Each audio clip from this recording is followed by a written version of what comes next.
Hello, chat. Juan. Bonjour. Hello. It's the funny people in your pewter. We're back. And today might be a doozy. a lot happening.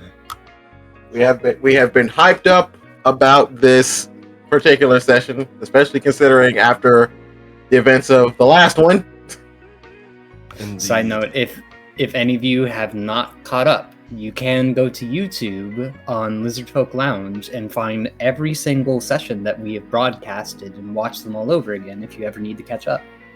Yeah, in fact, if you scroll below the stream and click the YouTube banner, it'll take you right there. You guys are so good at this. Also, don't look at me, I'm on stream.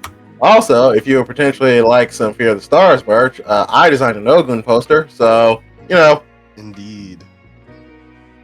That might be happening. In fact, if you want, I can show chat. Yeah, go ahead. Yay. Let's see. There we go. Open. And here it is. Yeah. You really knocked that out of the park with this. Yeah. I did my best. Handsome Your as best is Kitty good. and Fear the Stars. Very true. Yeah, genuinely, this looks awesome. But yes, that is a thing that is happening. And if you would like, I will potentially be doing posters for everybody else too.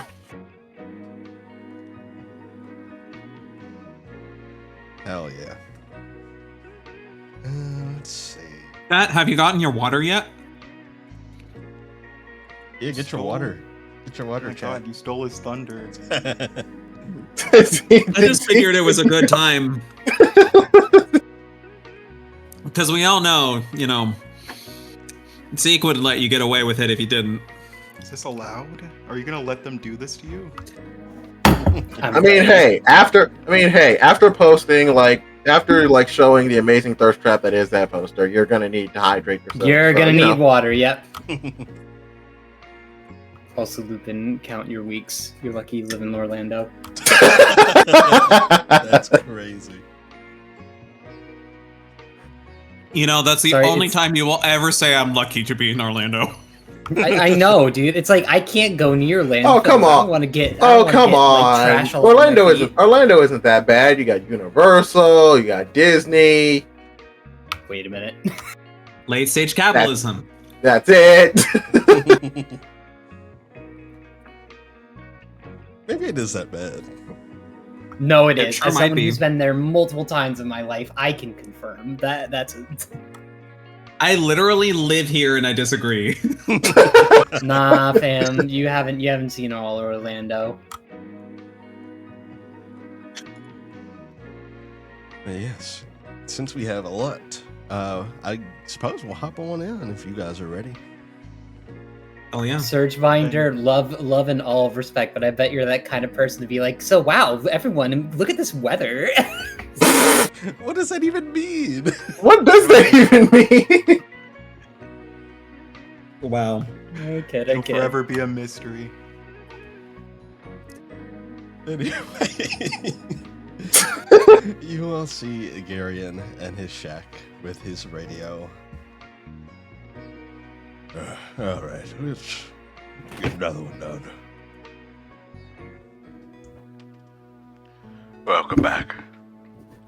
Last time, the party continued exploring the haunted manor, venturing upstairs. The party found a few things, including an owl named Barnaby that Podcut received a ring from. Dirk briefly spoke with an entity in the ring and seemed to want to strike a deal with him before the ring was promptly disposed of by Ogun. The party found the taxidermy statue from downstairs that had taken Jet and put him into a comatose state. Ogun noticed an ethereal heart in the center of the statue, and Podcut connected to something within with telepathy, to which it responded with manic laughter, and made its intentions clear that it wanted to eat Podcut. Ogun disposed of the statue for good, and the group continued to explore, finding a large room full of taxidermy.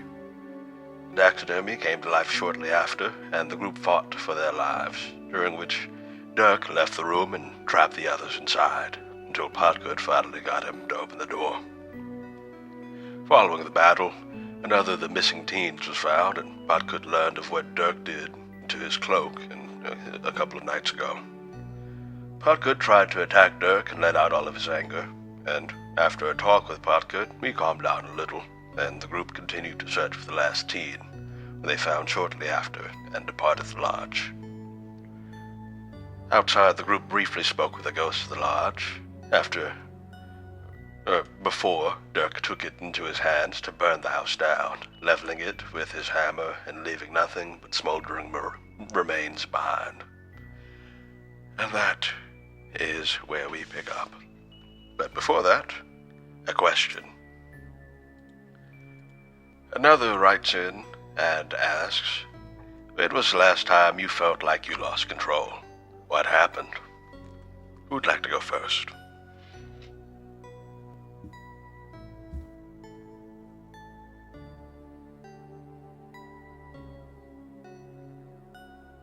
These questions always make me so nervous. Ogun sort of like scratches the back of his head, and it basically goes, "Well, at the time I felt it such, but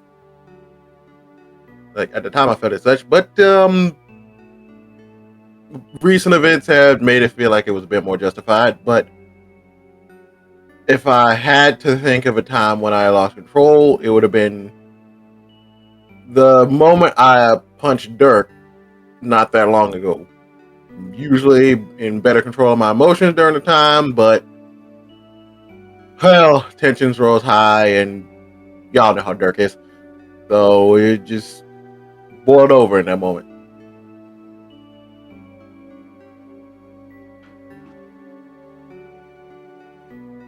I think that's valid. I don't. Imagine being such a weak, pathetic person that your emotions can get the better of you. Above the table. You're a little far away from the mic. Dirk is a little far away from the rest of everybody else. He's on the opposite end of the room. It's not that he's like sitting far away from the mic, it's just that he's so big, like his head is like way too high up to the receiving end of the mic. Yeah, Dirk mumbling his response. Rumble, rumble, rumble. Rumble. But yeah, I think that's valid. I'd probably punch him too. What about the rest of you?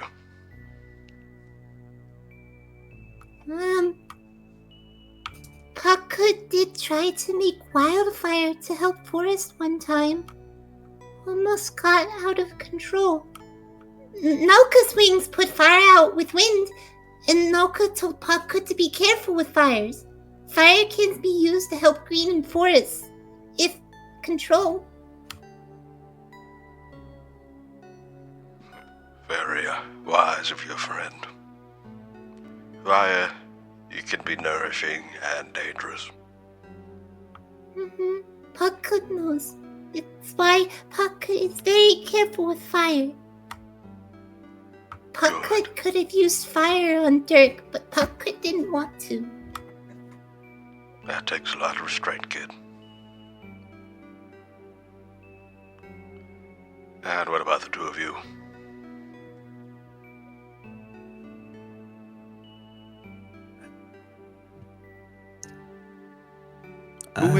Who is asking these questions? Why should we answer them? It doesn't matter, just answer them. What this it could be? He could be a spy. We don't know.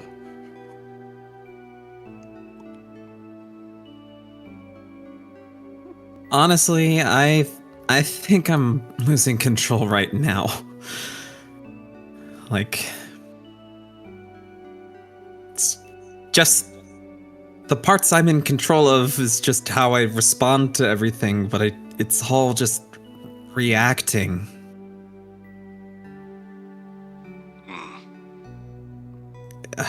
I mean, if you were hoping for something more specific,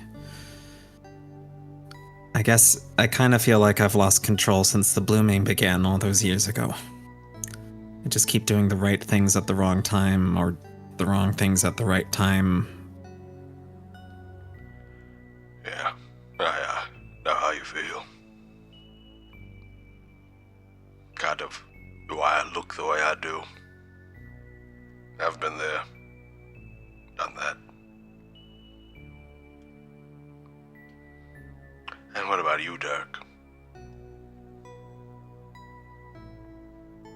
Still suspicious. But fine.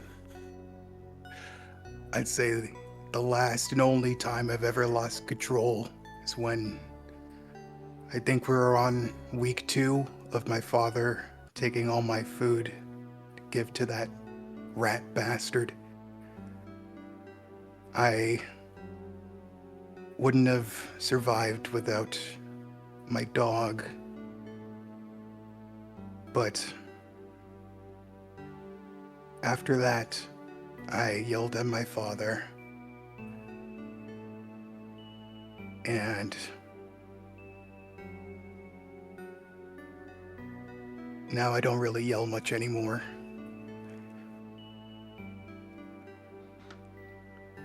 Your family situation is more and more concerning every time I hear something about it. Don't know your father, but I can see where, at least from the sounds of it, where you get a lot of, well, who you are from. That's supposed to mean. Don't You always worry act very about it. judgy about my answers, every time. Why do I always get picked on? Maybe you should look inward. Anywho, statement ends. Let's see what they're up to now. And as for now, we pick up with you all having just left. You all just left from the manor. Or rather, I guess now, the rubble that's left in its wake. Dirk was heading towards Jackson's house. I believe Ogun and Putka were headed to Mama Sarah, and Jaro was taking the teens back to the saloon. The teens and the Loboscaran we found. And Fair.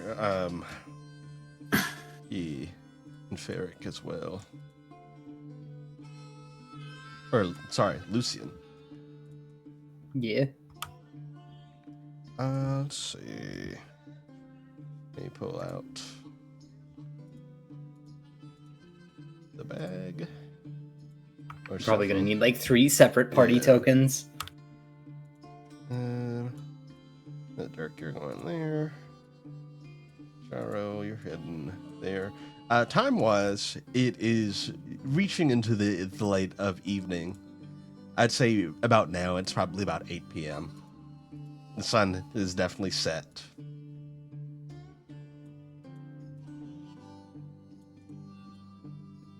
But yeah, we'll start off with Gyro. You start to take back all the folk you managed to find in there, and you get on over to the saloon and head on in. On the way there, my general demeanor is kind of a little prickly. Generally just if any of the teens ask me a question or Lucian tries to get my attention, I don't really acknowledge them all that much. It seems like everybody here is more or less kind of tired, very much in a kind of a haze, a bit of a brain fog that's kind of cast over everyone. It's a pretty quiet walk, honestly.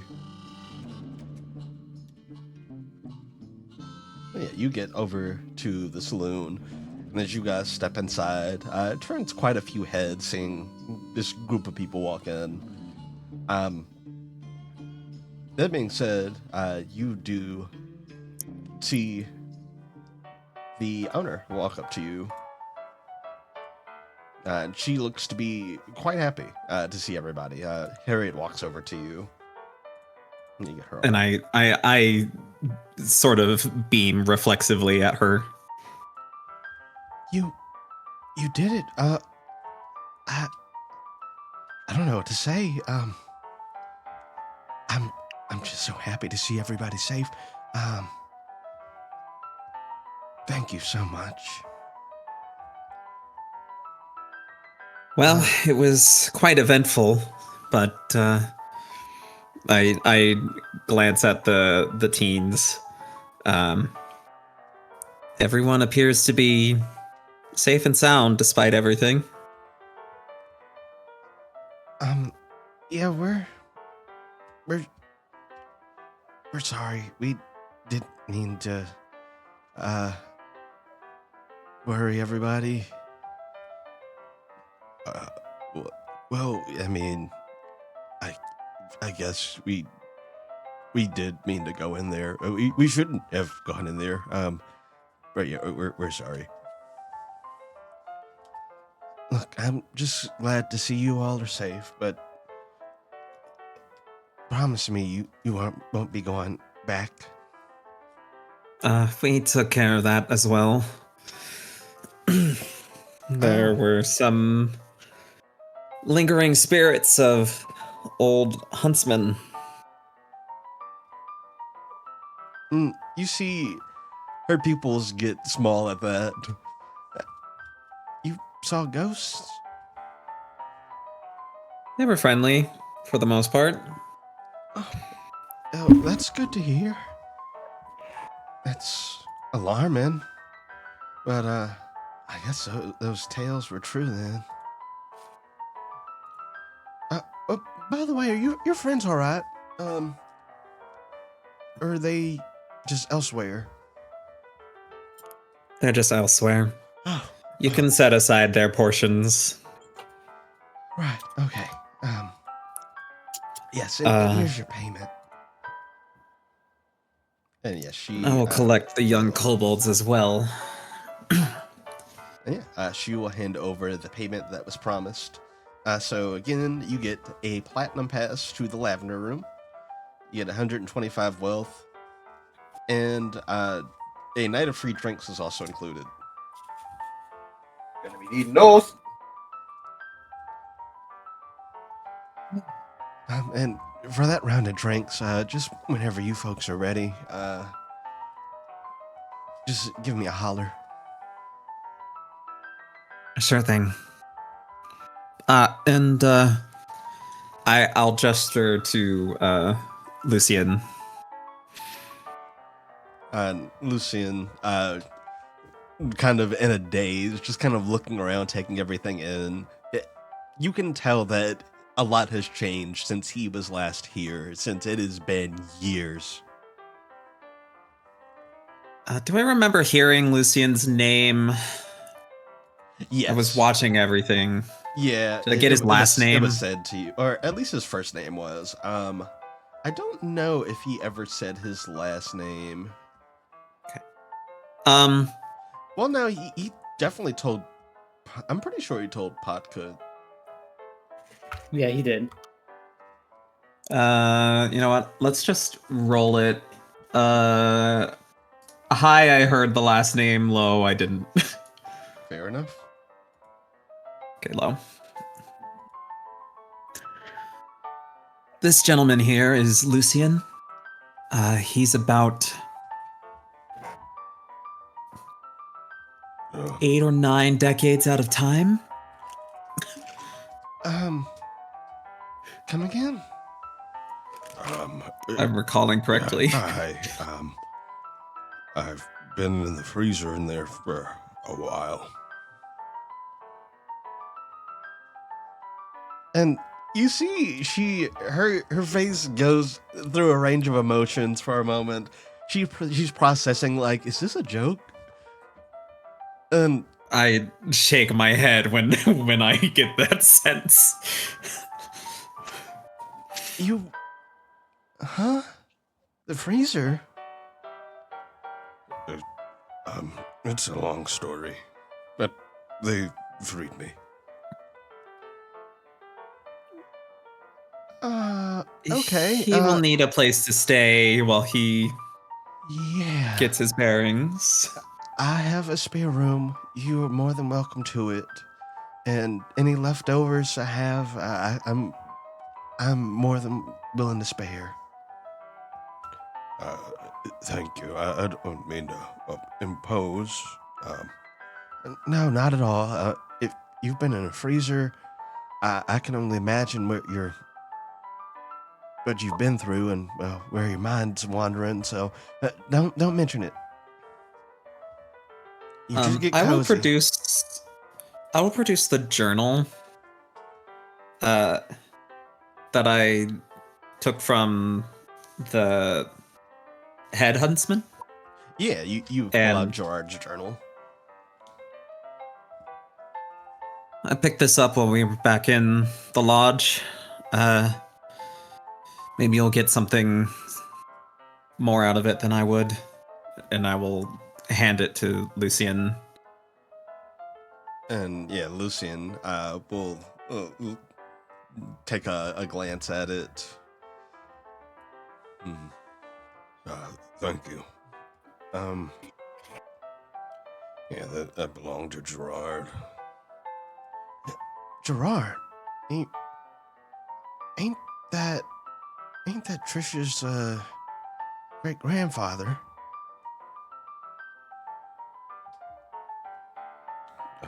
I don't know a Trish, but if that's the case, I'll seek her out.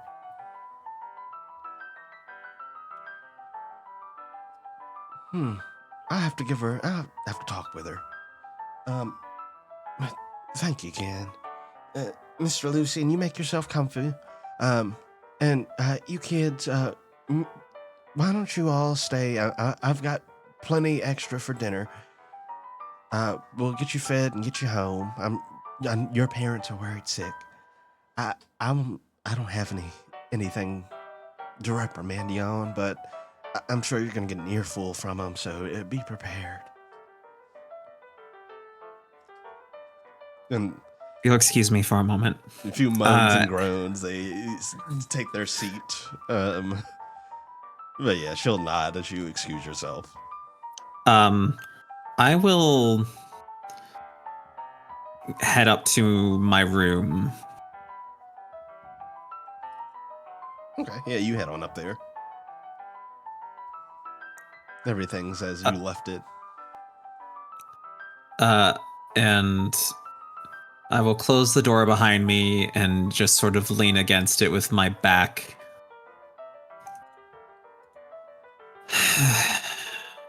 Nothing like the worst of people to bring out the worst in me.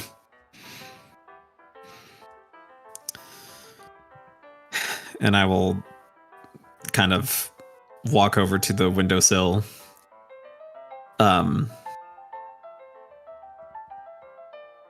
Summon Jet, and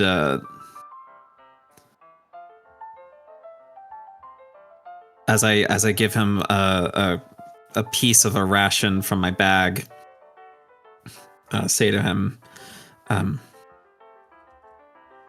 "You did good. Get some rest. I might need your help later." Jet kind of gives an affirmative nod, and I'll perch on the windowsill and just kind of stare out.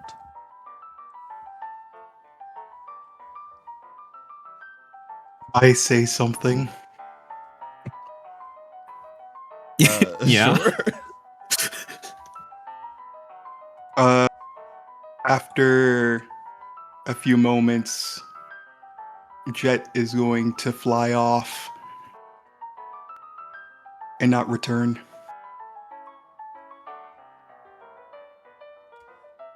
Oh, you bitch. Very interesting. Okay. So, yes, Jaro, you see Jet fly off after perching on the windowsill and seems to disappear to the distance.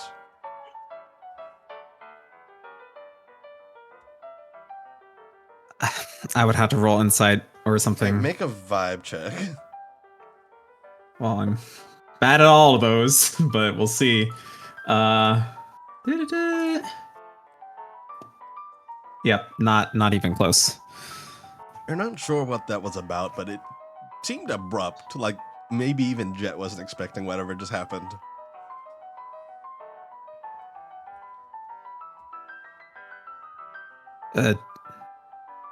Chet?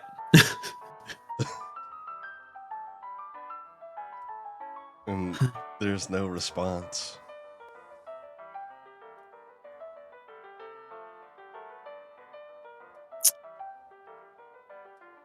I guess that's fine. I'll kind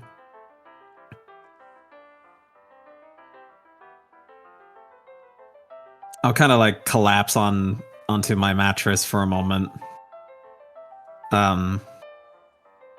And stare at the ceiling for a little while. And you hear a light scratching at the door.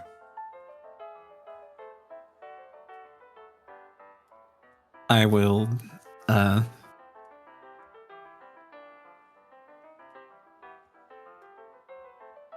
get up from the mattress and will just as I approach the door say, "Is that you, Blinky?" and open it. Blinky wags his tail. He just kind of stares up at you. I didn't know which people to follow. Well, you're welcome anytime. I'll like gesture to let him in. Yeah, he'll come in. You get the sense that with everybody is going their separate ways, Blinky was like, where do I go? Honestly, fair. Yeah, he'll come in and lay down on the carpet.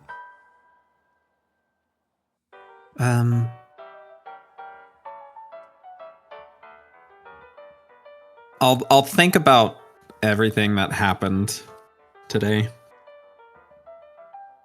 And just like take a few deep breaths and go, damn it. And I will like jog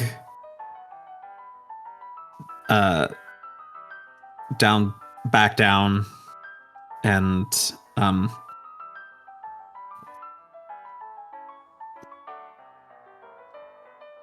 I'll ask Harriet, where can I buy a good bottle of, I don't know, something good? Oh, you've got free drinks on me tonight. If you want I some need a gift. Oh. I might check Clive's general store then.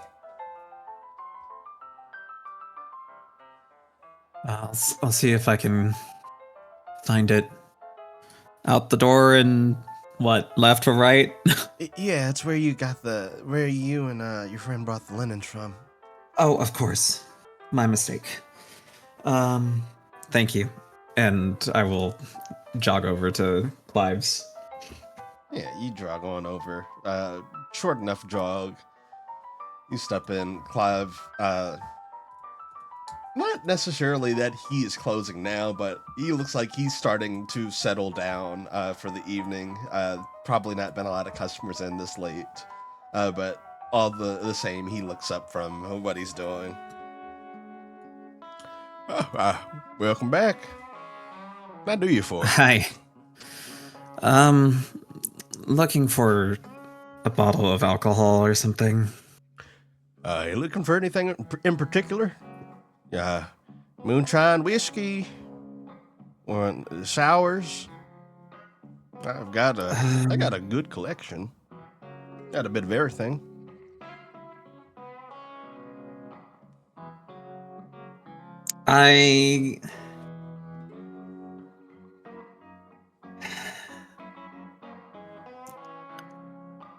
What do people think is good? Well, I suppose it depends on your taste buds. I guess a popular one is the honey whiskey I have. And what's the least popular? I guess it's more the eclectic stuff. Some of the wines I have don't fancy much the folk around here. They're good all the same. I ain't too picky myself. Then can I get a bottle of the least popular and a bottle of the most popular? Yeah, I can do that for you. Give me one sec. Let me go down to the cellar real quick. He steps off for a moment and comes back with 2 bottles. One of them appears to be, like you said, a honey whiskey. The other is it's in a kind of slender bottle. It appears to be a white wine. Seems like it would be very sweet.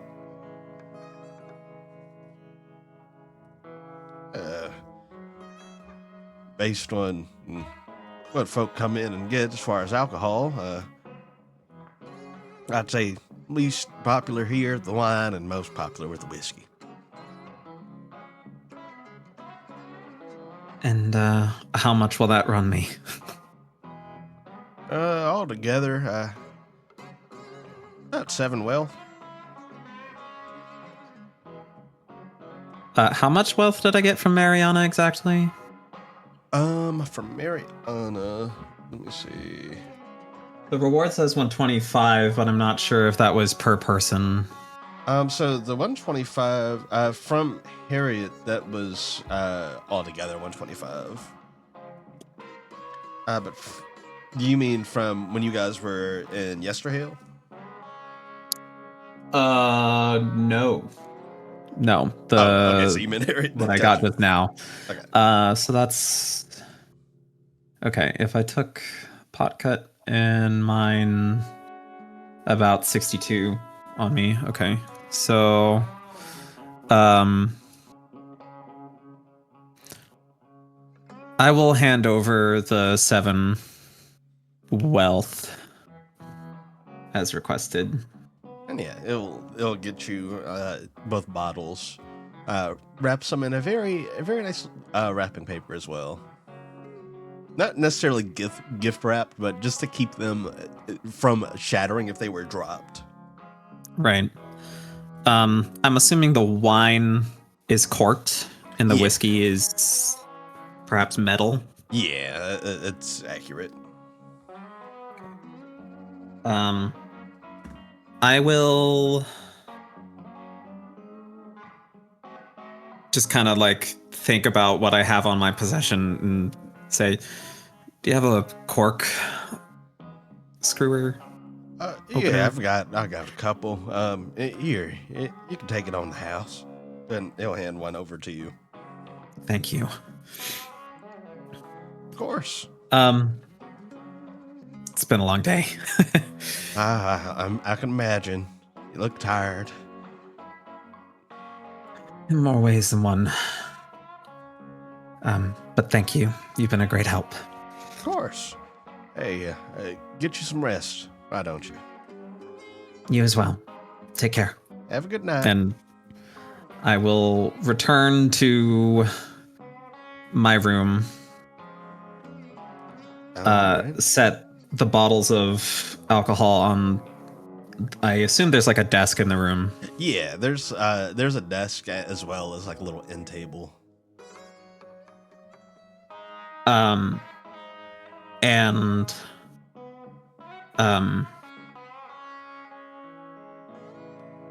I will pull my journaling kit out of my bag. open to a blank page of my journal, tear out a piece, and write a letter in it. Alrighty. And for now, that's all I really want to do. Okie doke. And we're gonna cut on over to Dirk. Oh boy. So Dirk, Great. you start making your way on over to your X's. Let's see. Let me open the map.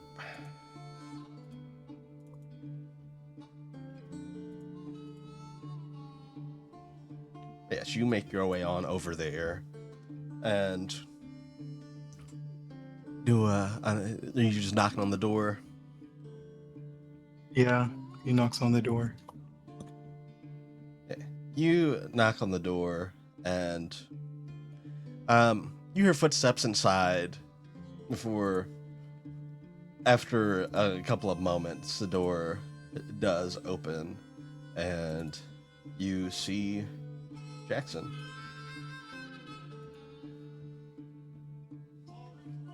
And he's holding a plate. Looks like he maybe just finished eating and was going to put it in the kitchen, but somebody knocked on the door. And he sees that it's you, and his face kind of scrunches up a bit at that. Okay, don't throw that at me. I just wanted to talk. Like, really talk for a second. About what? Well, first, I come bearing a gift. He hands over the taxidermy skunk he stole. He takes a glance at it, and sets it down on the floor by his feet.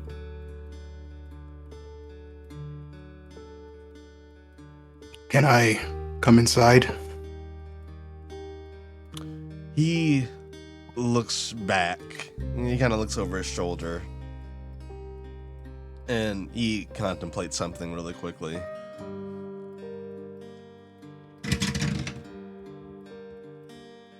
Was that a dice roll? Yes. Heavy ass dice. I forgot about that. Yeah, you can come in. Dirk sighs, and quickly steps inside and shuts the door. And yeah, he brings you into the kitchen, where you see that Jamie and someone else you recognize are sitting. You see... Oh my god.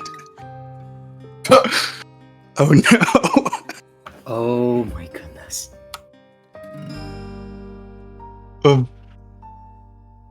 Wait, who is this guy? You see Gerhau. Oh, okay, yes it is. You recognize him pretty quickly. Hello. What are you doing here? And Jackson will butt in. We can talk about that later. Why don't you and Jamie go upstairs? All right. Come on, Jamie. They step out, leaving the two of you alone. Hey, Kind of we're gonna have to catch up later. Jamie kind of glances over his shoulder, but doesn't say anything, and follows him out.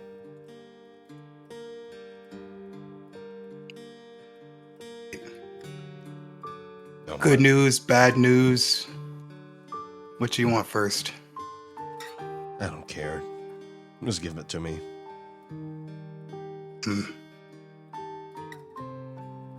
Well, I don't know if he told you, but Jamie came to see me yesterday. Was it yesterday? It was actually it was earlier today, actually. It was this morning, technically. Yeah, Dirk's gonna still say yesterday. fair enough.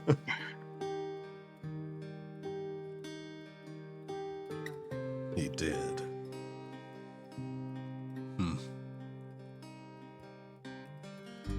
I figured. I swear, I didn't go to him. I know. But I mean, then do you know that he's talking to somebody who is, connected to my father at least?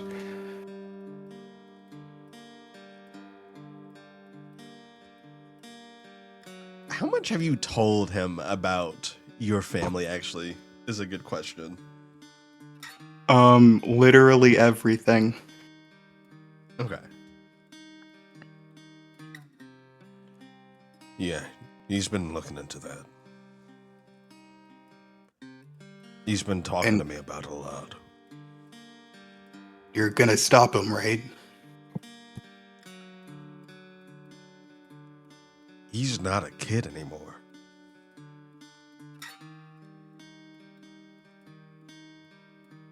Nobody deserves my father. If he stumbles into him, well, he'll be dead. I don't think he's looking for your father specifically. I think all the stories you've told him have swayed him away from that. But he does want to know more about you. Doesn't matter which of my siblings he's trying to go after. Contacts any of them, he'll surely follow.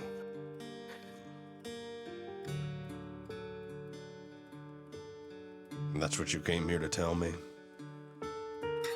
I mean, that was just the bad news.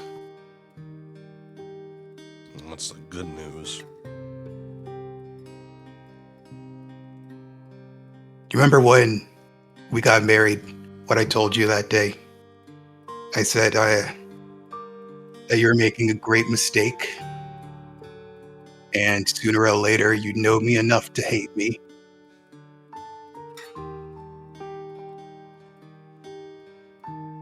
You see, he kind of chuckles at that.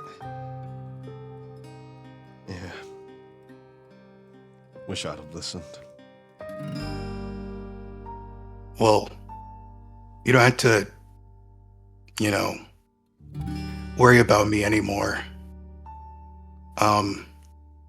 About 2 months ago, my granny said my scars progressed.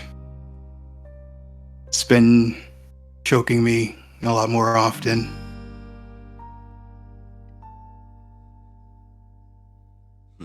I don't know how much longer I'll last. What happened to this curing the moon scars nonsense you've been talking about? You showed up with your boyfriend a couple of hours ago. The speed we're traveling, there's no way I'm making it to the end. And besides, that new boyfriend of mine is dead to me. You don't have to worry about him. He betrayed me the exact same way Sika said. Like, same words and everything. It was eerie.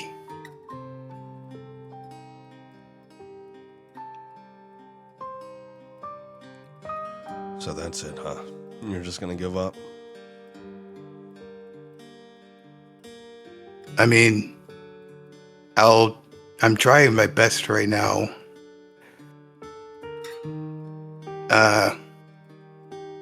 They're really mad at me right now, but I'm as good for potcut. We have a little, don't tell the cops, but we have a little kid. He's really strong, but holds himself back a lot.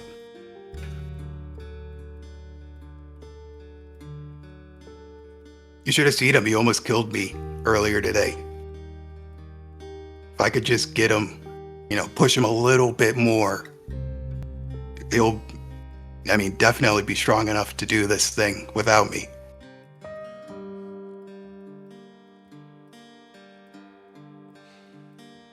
Dirk, this is your problem. You just said it yourself. That's a kid.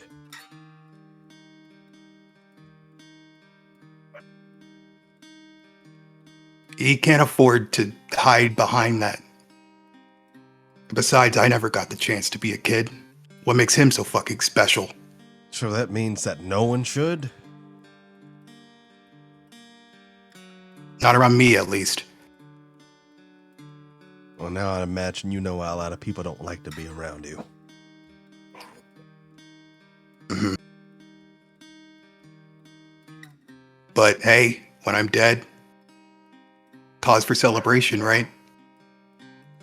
No.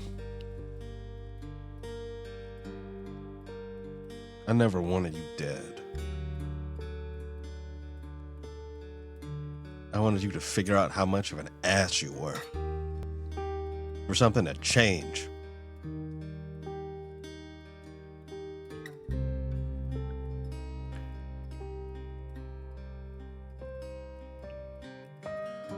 But I guess if you can't teach an old dog new tricks, then what's the fucking difference?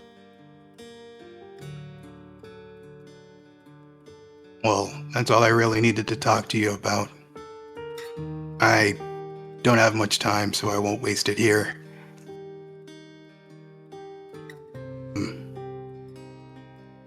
Good luck, I guess. Yeah, Still love you. He'll get up and walk with you to the door. Will you at least wait like 1 or 2 months before remarrying? I've given up on love. What? No, you can't do that. Dirk, I'm old. I don't have time to be chasing bullshit. I'm content having friends.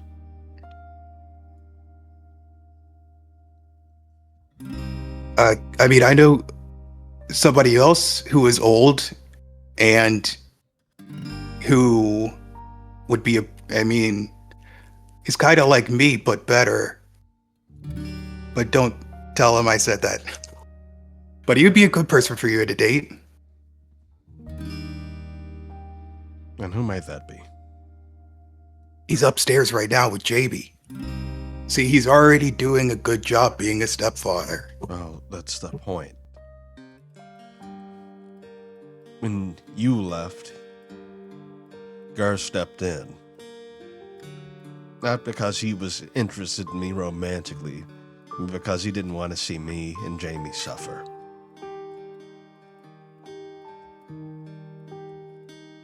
So don't give up on love then. Follow him.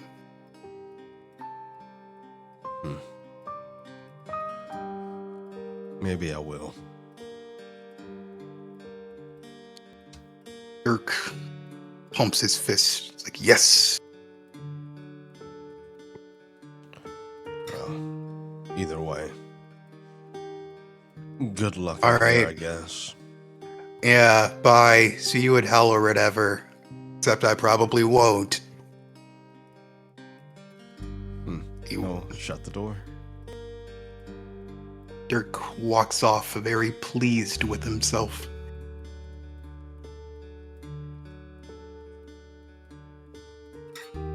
And with that, we cut on over to Mama Sarah. Well, that was. Fuck me. You got me. I had to take off my glasses. You almost got me, you son of a bitch.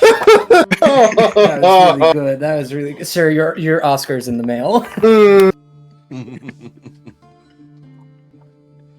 All right. Okay. I'm good. I'm good now. I'm back. I'm back in the mindset. Let's go. So, yes, the Podcut, you and Ogun head on over to Mama Sarah's. It's like, There we go. it's like, and Ogun goes, all right, Parkut, before we step in my grandma's place, let me do all the talking about what happened in there. It'll sound a lot better coming from me. And he goes to open up the door, and completely forgetting that he has a massive hole in his shirt from when the freaking thing stabbed him, he just goes, "Hey, Grandma." She looks at the hole in your shirt and looks at Podcut and looks at the hole in your shirt and she sighs. Okay, what the hell happened? What do you mean? That. Right, forgot that. Didn't fix it. Come here. And she'll take you both to the back. It's like, Ma, I promise I'm okay. You can look out to him first, but you don't have to you don't have to fuss over me. I'm okay. I'm just gonna put some salves on it. All right. Take your shirt off. I need a new one anyway. All y'all in the audience, start drinking your water now. And yeah, she will apply some ointments and whatnot to it. Still it burnt. stings at first. It still stings a bit. Yeah. But then it kind of feels like having ice on it almost.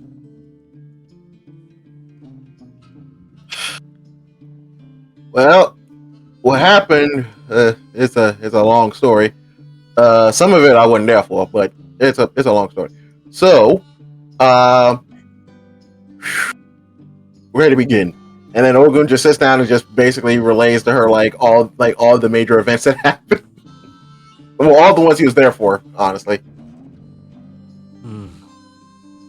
Yeah, I knew that place wasn't any good. Yeah, left with some decent stuff to appraise though, but overall it was there was a lot. Well, I'm glad y'all are safe. You doing all right, baby? She'll look at it, Podcut. Potcut this entire time, the walk back, has just been keeping his head down and his head covered in his owl cloak, not making much eye contact, and you just kind of hear a He hadn't really been the same since what happened between him and Dirk. Yeah. Your acquaintance is a lot to deal with.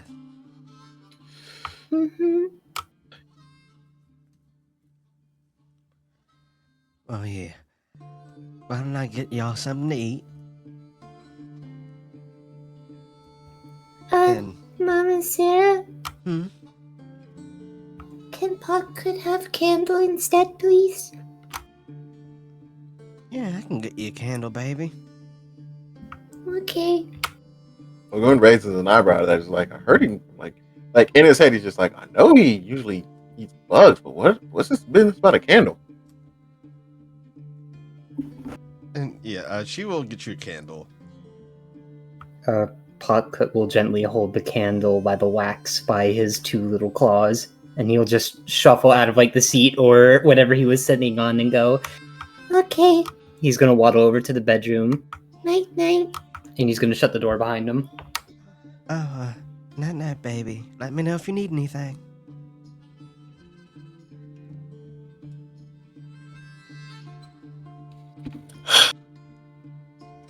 He's been through a lot recently. I can tell. Honestly, at this point, I think the best bet is probably keeping him and Dirk as far away from each other as possible.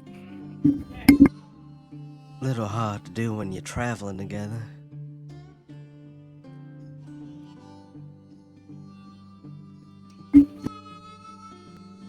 Yeah, that'll be difficult. Now, what did you find? You wanted to Oh. praise. And he pretty much just shows gets the bow and the hammer. The hammer I actually got from a ghost. Let me see it. Hands it to her. And yeah, she will look it over. You gotta close her eyes for a moment. You see this kind of a magical aura around her for a moment, and then it subsides.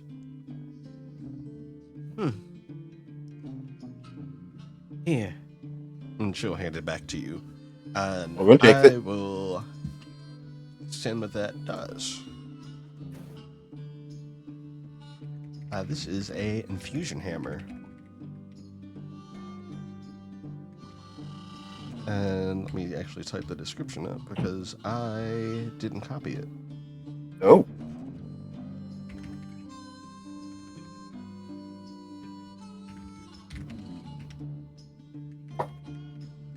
But essentially, you can use it on a non-magical weapon. It makes it a +1 weapon. And it lets you permanently change the damage type the weapon deals to that of a magical damage type. Ooh. Hold on, guys. No worries. Oh, go ahead. For context, I'm going to let Auntie Sarah and Ogun do whatever they want to before I do whatever Pocket wants to do.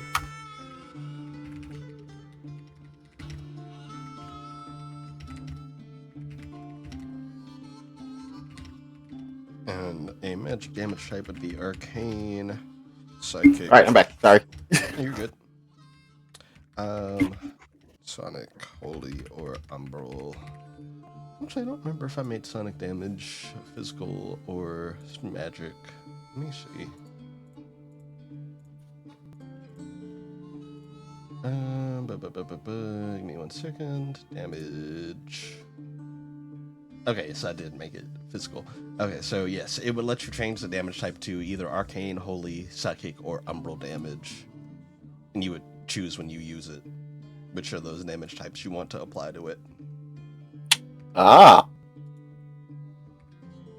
Is it like a one-time use thing, or is it just like a general, like, whenever you take a moment, just like knock a weapon with a hammer and it just turns into one of those things? So it's a one-time use thing. Ah. So you'd have to choose a weapon you want to apply it to.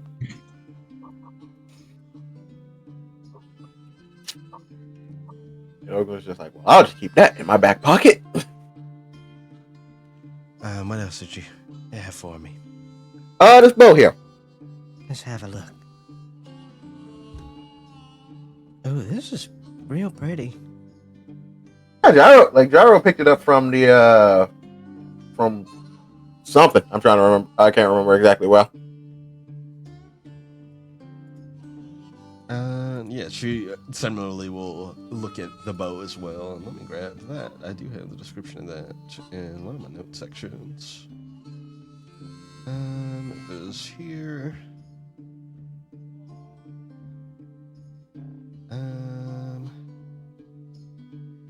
There. Huntsman's quarters, there it is. Copy and paste that. This is very strong. This is called Crimson Hawk. It is a long bow with the +1 property, and on a crit, it causes the target to bleed for 1d4 rounds. Additionally, you can choose to spend 1 resolve to perform a gambit. When you do so, you roll one of your hit dice, and you take the amount of damage equal to the result plus your fortitude, and that damage is dealt directly to your hit points. For the next 2 attacks you make with the bow, deal an additional amount of bleed damage equal to 1 of your hit die. And how big is this bow? It's very big. It's a long bow.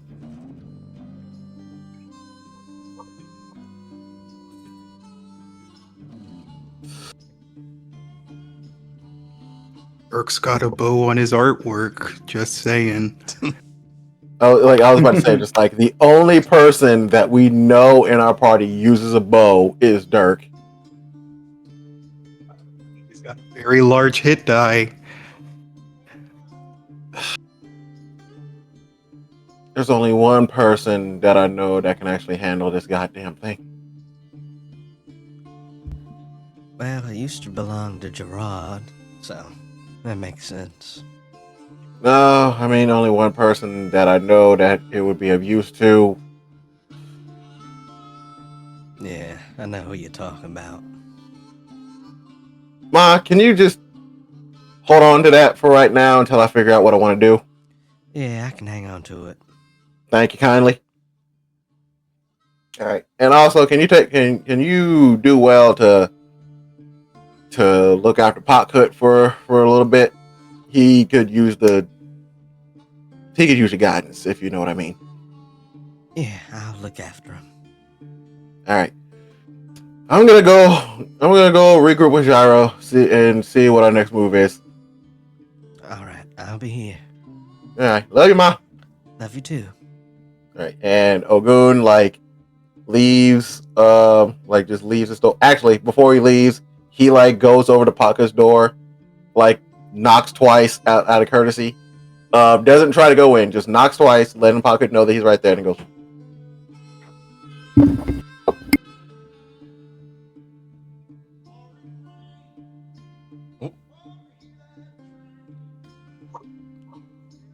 Did the microphone short out? Yeah, Shay, I think this. Yep, there we go. Sorry. Yeah, no, it cut cut off. Anyway, as I was about to say, Potcut, he says to Potcut,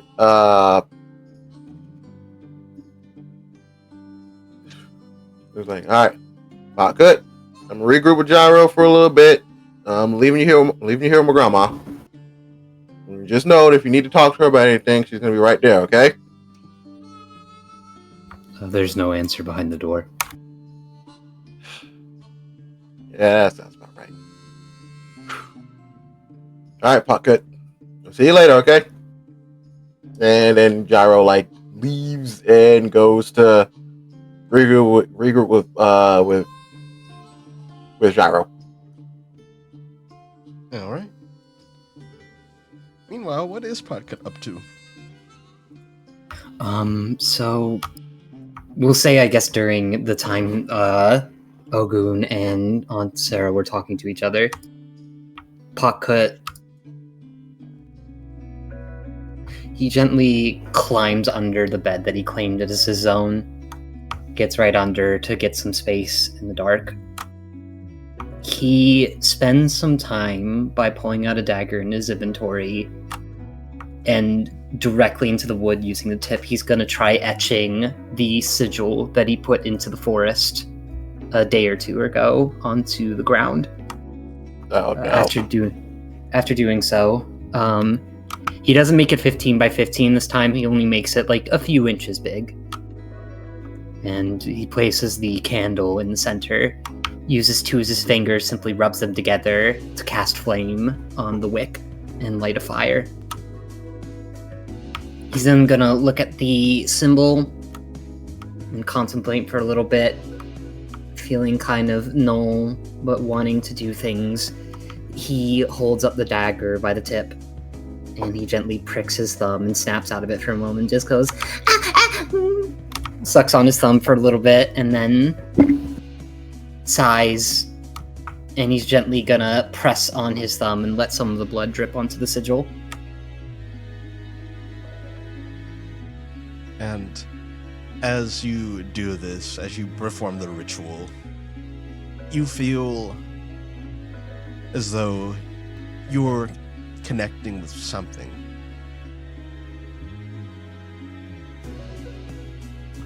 Hello? Naka? This is Potcut. Potcut is trying to talk to you again because Potcut feels sad and needs to talk to Naka again. He kind of looks aside for a moment, trying to stay quiet, hearing the muffled sounds of Ogun and Aunt Sarah speaking in the background. Naka? Potcut had a bad day. Potcut had a very bad day. Potcut is okay now, but Potcut got hurt. He looks at his arm that was hit by the bear taxidermy. But not anymore. Potcut is healing, but it hurt. Potcut saw Potcut's blood. He looks at the candle and the flame, and looks up at the fire, at the smoke hitting the top of the bed, and says, Malka? Does Malka remember in Snowlands when it was very cold? When Puckcut and Nalka made a big snow Nalka and made a big fire with trees? When Nalka at night told Puckcut that Puckcut shouldn't hate anyone? he looks down at the symbol and pulls down his scarf very slowly and wraps his arms around his mouth, covering it and muffling his speech. Puckcut is very sorry, Nalka. Puckcut did bad. Puckcut hates someone now, and they can't go away. Puckcut got angry, tried to bite, and hurt, just like Nalka with red feathers, that one time in the Sandlands in the White Roman. Puckcut is sorry Puckcut broke your claws, promise, Nalka? He looks at his pinky for a moment, and at the candle, the symbol, and then looks at the wooden floor. Puckcut hopes you can hear, because Puckcut is still trying. Puckcut wants to find Nalka again. Puckcut misses you. He loses hope. And Puckcut, huddled in his own owl cloak, looking at the covers that cover the edge of the bed so that he can't be seen, hoping that he's still hidden, probably hearing Ogun knock on the door and tell him his last message. He thinks about the sigil he tried the first time and leaving Mariana up as a bait to get Nalka to his location to summon him, and how it failed. And he thinks about the voice that spoke to him. And he says, Voice? Puckcut doesn't know if you can hear Puckcut's message. Puckcut wants to know if Voice also has best friend. Because if Voice also has best friend, then Voice knows why Puckcut is so sad right now. Puckcut thinks maybe Voice knows how sad it is when best friends are gone. Can you promise Puckcut that Nalka gets this message, please? and he'll look at the candle in silence for 5 minutes. And he reaches towards it and then pulls his claw back and looks down, insecure and dejected, and says, Okay. Puckcut is going to bed now. There's a moon bloom tomorrow, Nalka. Puckcut promises to stay inside and stay away from the moon. he's going to look at the candlelight as if he's making direct eye contact with his friend. Good night, Nalka. Puckcut misses you. Puckcut loves you, Nalka. Night, night. He's going to blow out the candle. For a moment, as you're kind of staring into the candle, though nothing changes visually, you feel as though you can feel something stare back.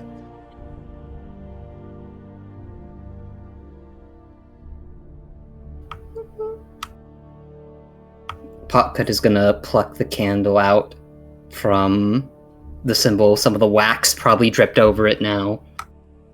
And he just looks at the candle. He grips his claw together. It smushes into his claw, and he just throws the bits that fall apart and just goes, Yeah. He's going to climb into bed and throw the covers over his body. All right. I'm so sorry. I'm so sorry. As sad as that is, like in my head the entire time, I was doing a bit. I was like, Puckcut, you playing devil game down now? No! Let me tell you about playing them devil game. Not in my house, you see. For those of you who don't know the context, look up Wooly versus Doom. Yes. Puckcut, as you kind of rest, is Puckcut going straight to sleep, or is Puckcut kind of just laying there for a while? He is lost. He wants to go to bed, and he cannot because the grief is keeping him awake. At a point, the door opens. You see the light of the hallway kind of peek in, and you see Mama Sarah on the table that's just inside the door.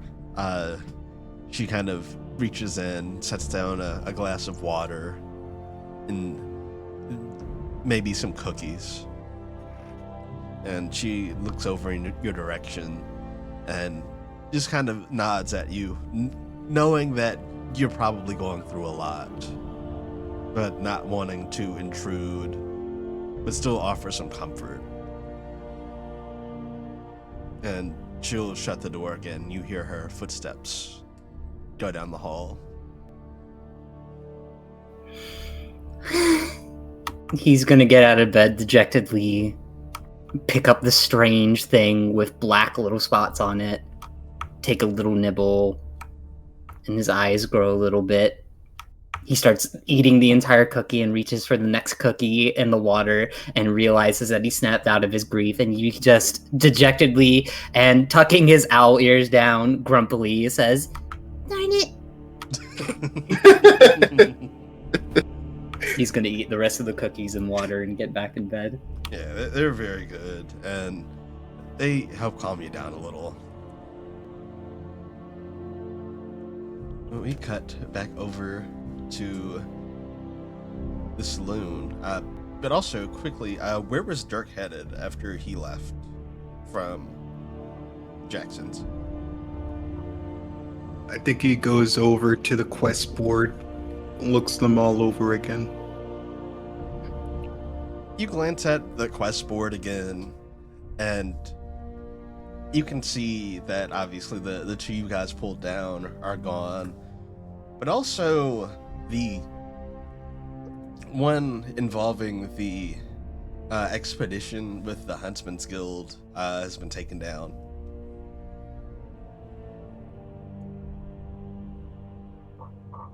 Dirk breathes a sigh of relief.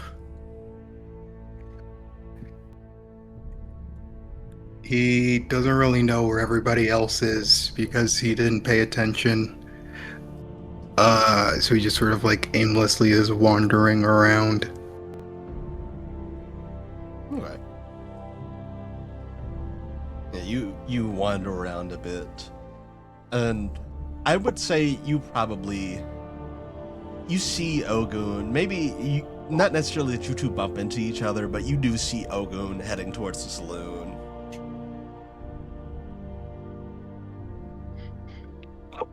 Does Ogun see me? Probably so. Whether you decide to go up to each other is up to you. He looks at me, and I look at him. Made this reference earlier.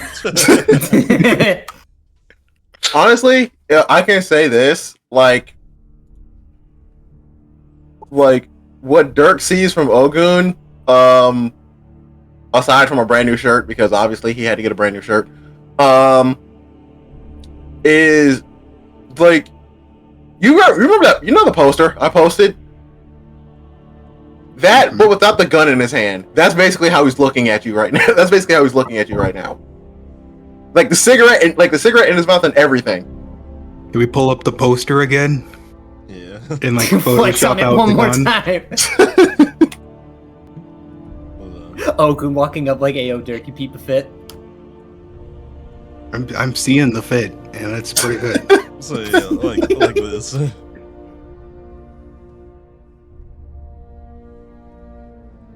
Like that, just without the gun in his hand. Yeah.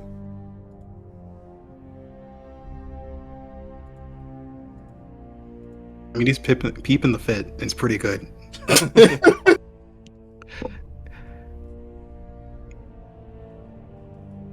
But Dirk will just glance over you, Ogun, trying not to show how much he likes your outfit, and will step into the saloon. Yeah, you guys head on back to the saloon,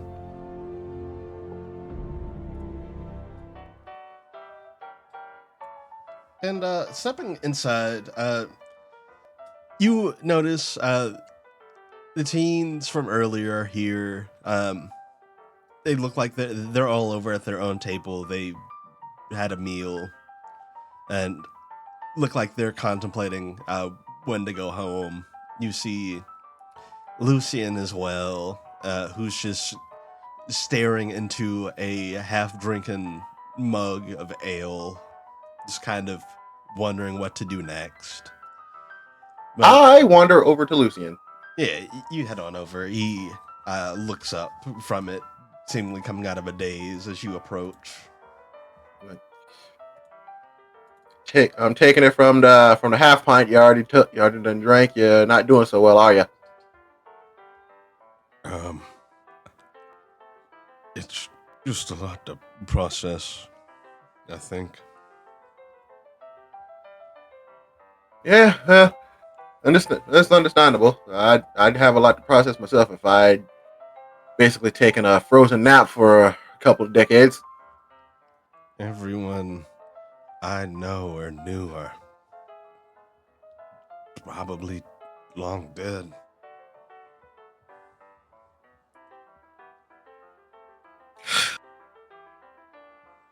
Yeah, that's gonna take a while. I'm not gonna hold you to that.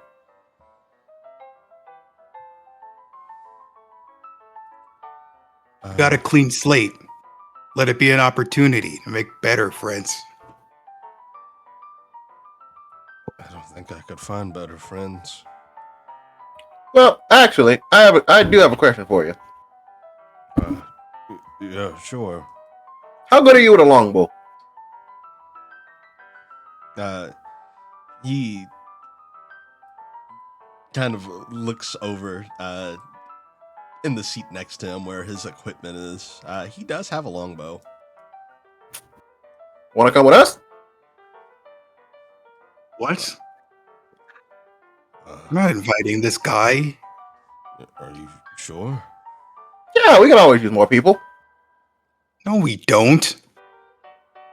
Completely ignoring Dirk. Just like yeah, don't worry about it. I can smooth over Gyro. I'm sure Paco would love you. Sure. So I don't know what else to really do with myself. Yeah, we can. Like once we square everything over, we can get you properly kitted out, and you'll be good as new. Don't worry. And plus, this will give you a chance to like see bits of the world that you more than less missed in your unfortunate time in the freezer. And for the first time since he's been freed, you see a faint smile. Ah, there you go. There's the smile of possibility. Don't worry. And Ogun just places like a friendly hand on the shoulder. Just like, don't worry, we'll make sure to take good care of you. I really appreciate it. Yeah. And then Ogun just like shoves past Dirk and just goes to find Gyro. Yeah, I imagine Gyro's just been up in the room. Correct. Dirk. Wait, sorry, my dog was going wild. Is Dirk alone with Lucian now? Yeah, I'd say after Ogun goes. Yeah, like Ogun just like before leaving just is like he'll be right back. He just has to go find Gyro, and then that's when he shoves past Dirk. Dirk just wants to like lean in to this guy, and he's like, "You do not want to travel with us." Well, why not? I mean, he gestures at himself and is like, "Are you sure you want to travel with this, huh? Yeah. Looking at and smelling this 24/7?" He shrugs. I've smelled worse. No, you haven't. He chuckles. Yeah, no, I have. Who? Where? Have you ever fought a skunk ape? No, unfortunately, I'm not that lucky. There was one on the way here. There's nothing I've smelled that's been worse than that. I think it actually ruined my sense of smell pretty bad. Dirk gets ideas.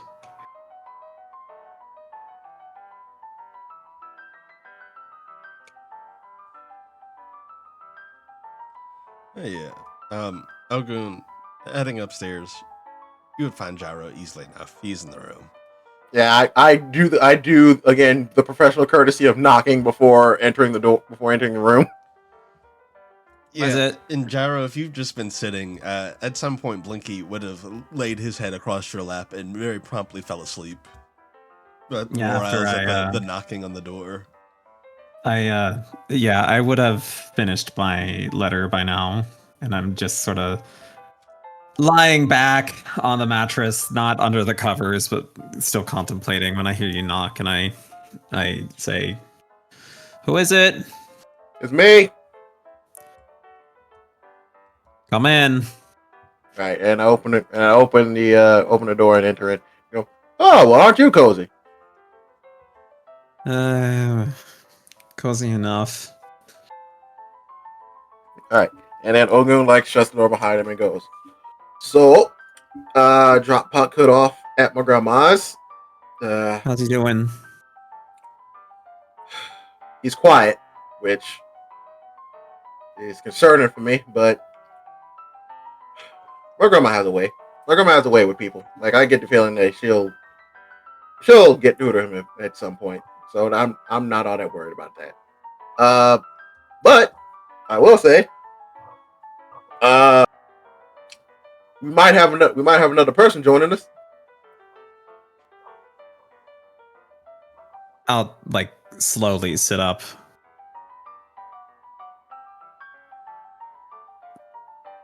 Another person? Yeah, and this one might be overall better company in a pinch. Lucen, the guy we rescued from Frieza.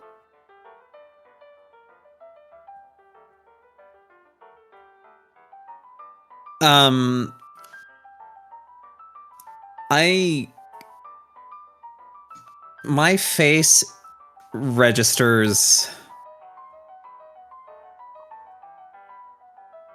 confusion, if not perplexion. And I say, like leaning forward slightly, you would have someone join us who's... I'm sorry.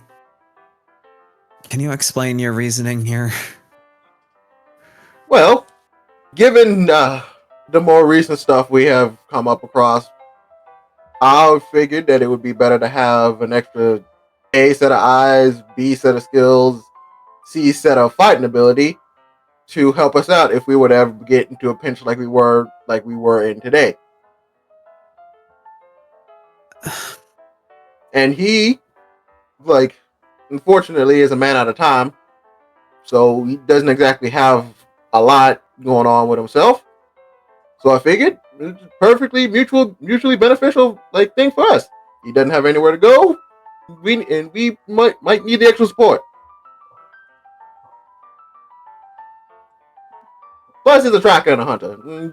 That's always useful on the road. Listen, I think I understand what you're saying.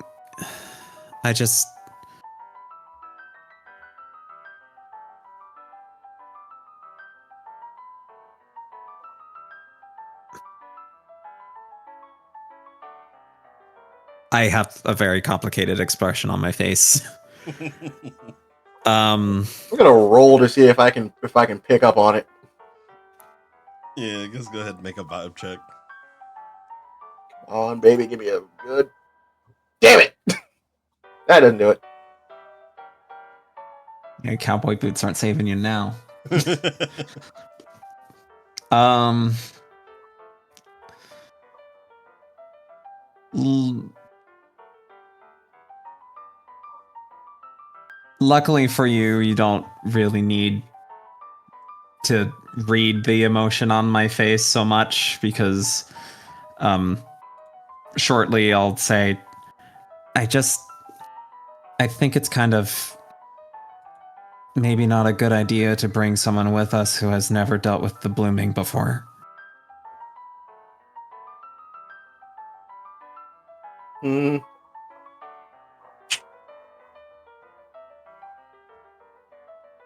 And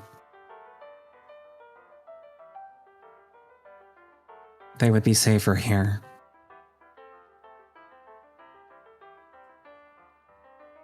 Capable as he might be, of course, I know you mentioned he was.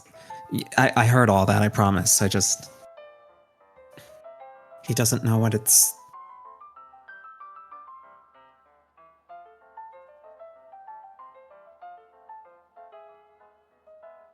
I I mean, mean, everything is different. yeah, exactly. And I mean, he may not know, but who says it's too late? Who says he can't have the ability to figure it out? I just think it's cruel.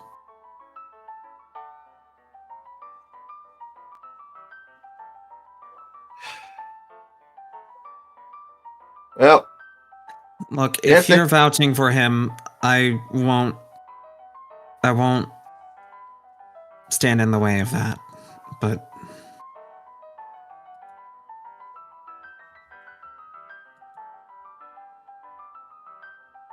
just know I have my reservations, okay? No, I get it. I get it. Maybe we should have just let him.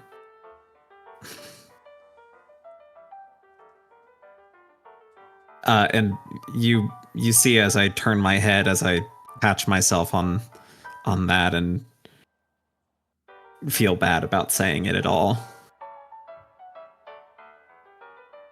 And then Ogun, like, picking up on what you're about to say, like, pretty much just like leans against the door and crosses his arms and goes, "All right, Gyro. It also recently came to my attention that you and I don't know all that much about each other either.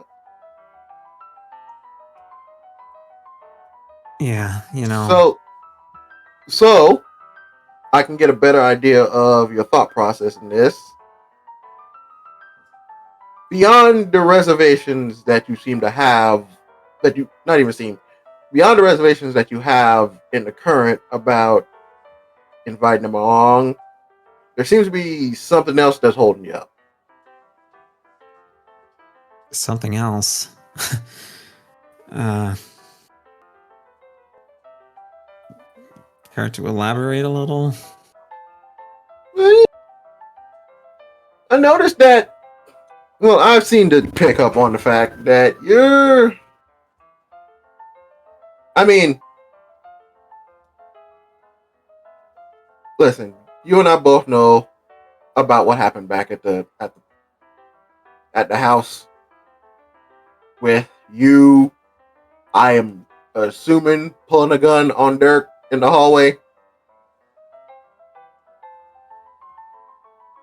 I kind of like again turn my head somewhat guilty. I'm not gonna like listen. No judgment on my part. If it weren't you, it probably would have been me. No, I probably would have actually shot him, but that's neither here nor there.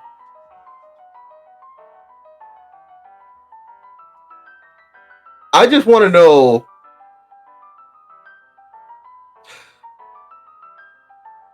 And then Ogun, because in this entire time he has like a confident act on him, but like for a split second he like drops it. He just says, "I want to know where your head's at."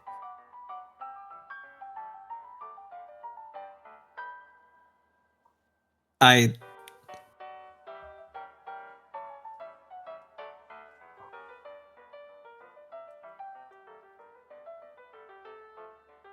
I look up at him, at Ogun, and for just a few seconds I just stare, and then close the door. Door is closed. It was already closed. Oh, it was already closed? Okay, never mind that. Instead, I will sort of shift over on the bed a few spaces and kind of invite you to sit next to me. Ogun goes and sits.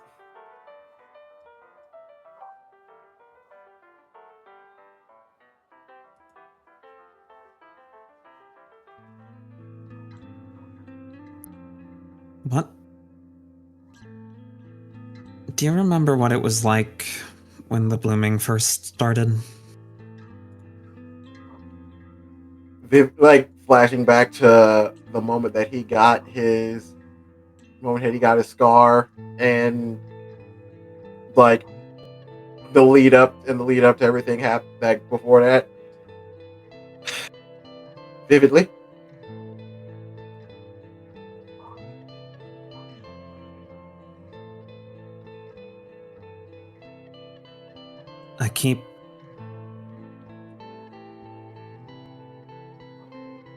I just keep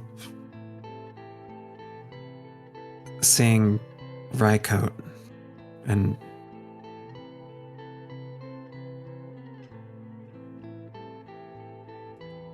hearing the screams.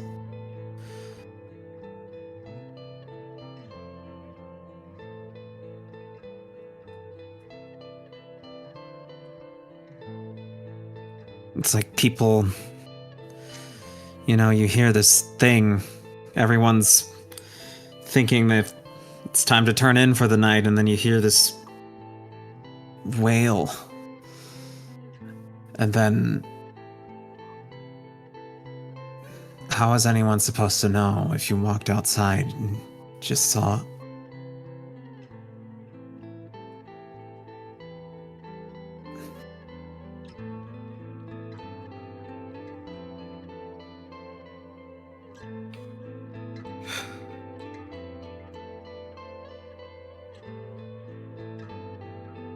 Yeah, that's fair.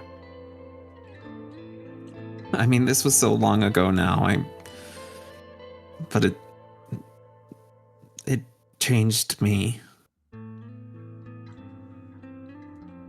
It didn't just change you. It changed Baka. It changed Dirk. It changed me. It changed the world practically.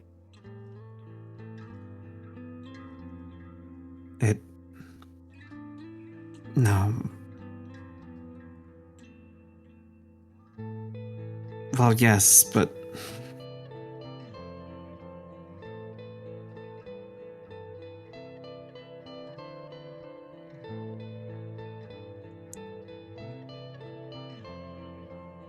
I shake my head and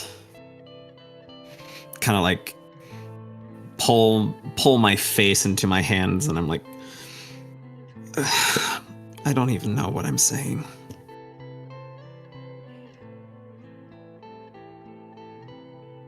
Look, I get it. You have your reservations about exposing someone who's never experienced any of this to all of it. I mean, if look, I say all that, but it's like he's gonna experience it one way or another, right? That is literally about exactly what I was about to say. But I'm not gonna sit here and pretend that your reasons aren't unfounded. And then Ogun, like uncharacteristically, not uncharacteristically, but like in a moment of vulnerability, just goes, "Can I show you something?" I'll look up at you, and then after a moment, like shift my pose to pay attention. And Ogun takes off his hat, takes off his cloak, like binds his hair with one hand to the back, like to the back of his head, and lifts up like his hair to show the moon scar on the back of his neck in the perfect shape of what looks like a crescent.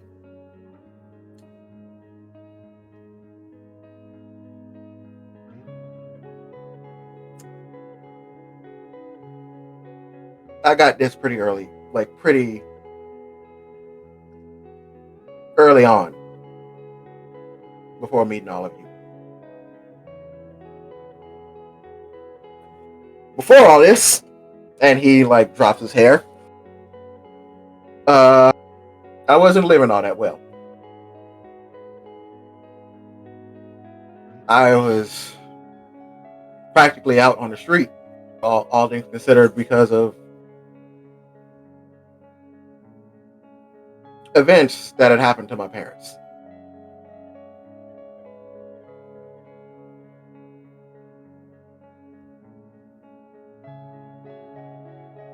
I had known nothing about the moon bloom, or anything of the like before all this, and I ended up having to learn pretty quickly.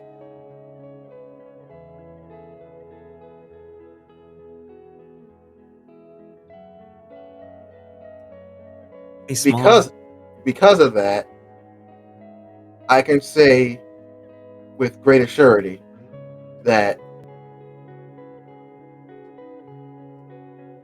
people are adaptable when given the right motivation.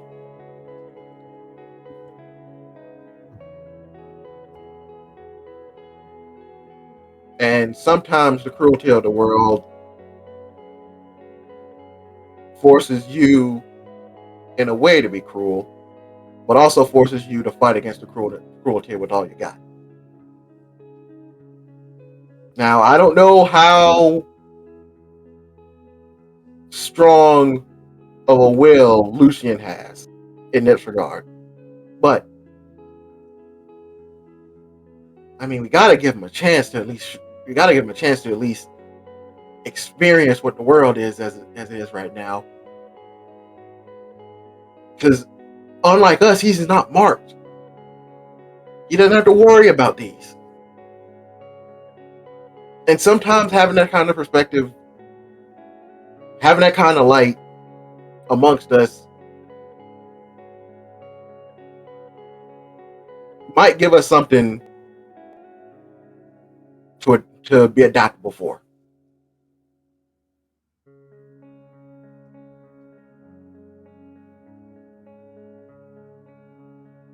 I will stand up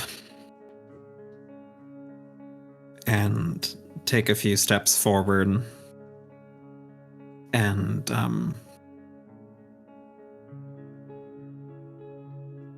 somewhat slowly, let's say a reasonable pace, to be honest,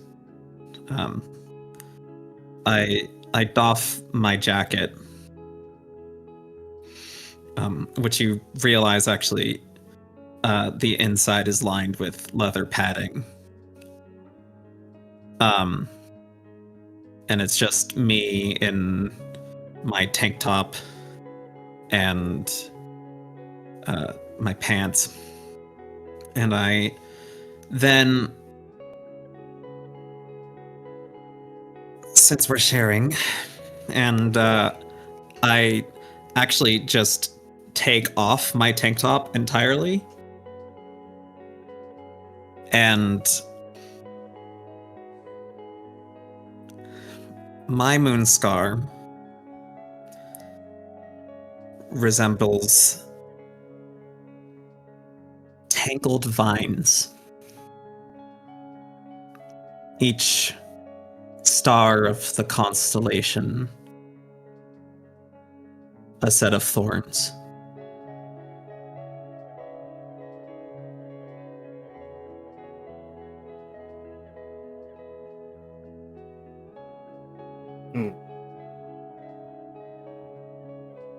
Seems you got it worse than most of us, huh?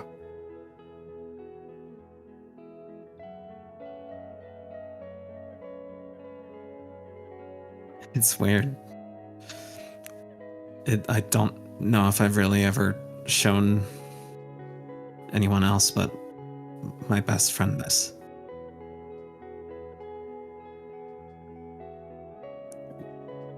When this happened, I was out a little too long. Yours is kinda small. I assume you weren't. You managed to get to cover, and you've been taking care of it relatively well. Flashes to how he got it.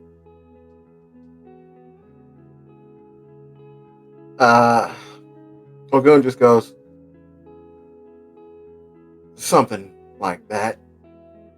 Wasn't a matter of me being not out too long.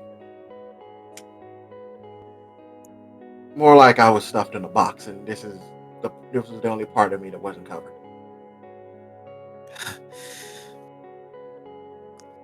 That's unfortunate. I'll tell you a story about that sometime, but not yet.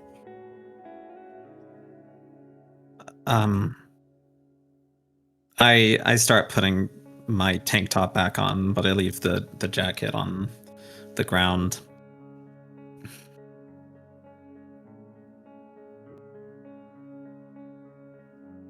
It was like there wasn't any way for me to get back inside.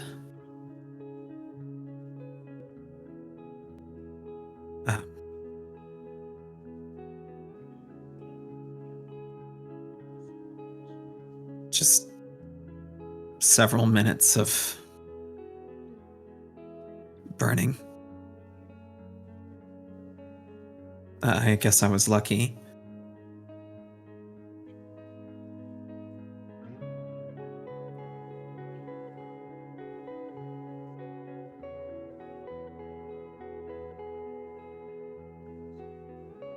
But it wasn't.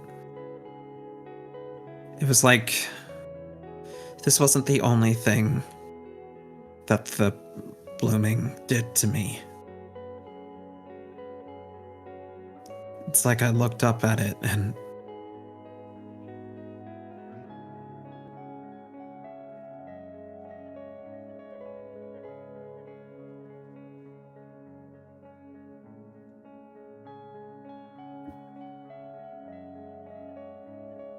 like I wanted to hold it.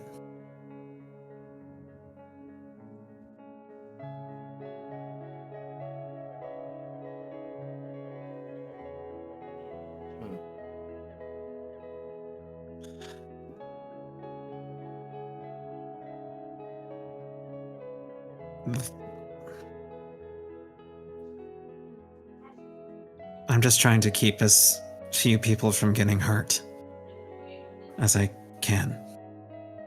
And so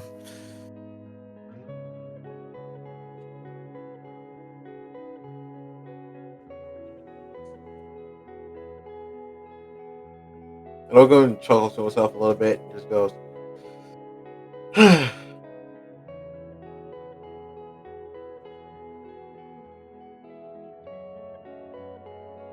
you're a lot kinder than I gave you credit for, Gyro.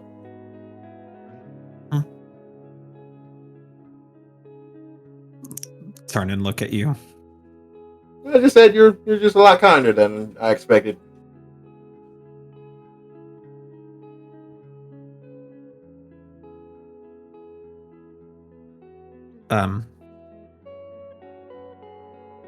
A sad expression.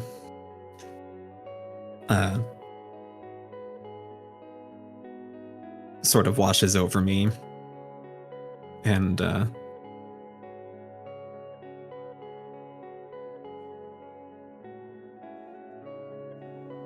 I mutter something under my breath. Can I roll to see if I can hear it? Yeah. Be my guest, yeah. Go for it. What are... Well, no matter what it is, I probably got it. Yeah, I was gonna say it'd probably be assess. Yeah, that works.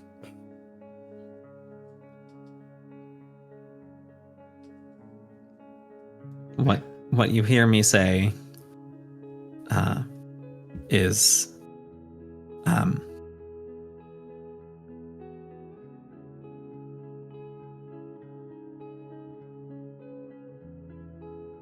I wonder how long that'll last.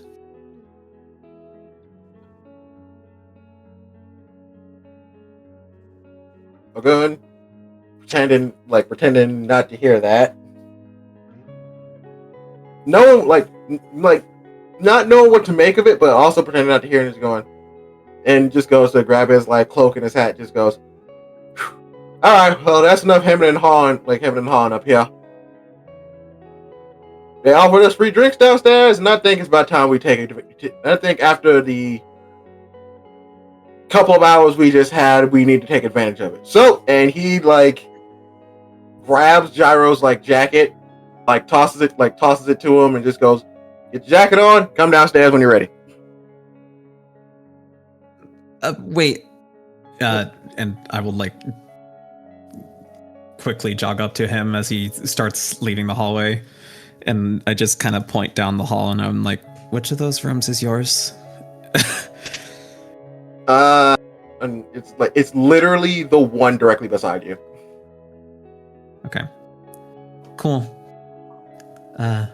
And I'll turn around and I'll throw my jacket on, but I will pick up the popular whiskey, the honey whiskey, and the letter I wrote. And I will walk to the room that Ogun didn't point to. And I will set the letter and the wine on what I assume will be Dirk's desk. Or the whiskey.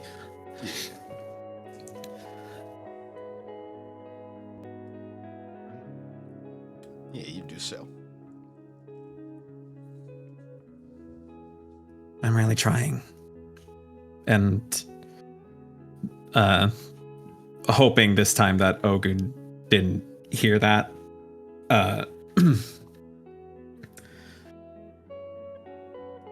Leaving that there and rejoining him in the hallway to have that round of drinks. Yeah, you guys head on downstairs. Dirk, in the meantime, what have you been up to? It's just been pouting because this guy, no matter what he tries, won't stop traveling with us.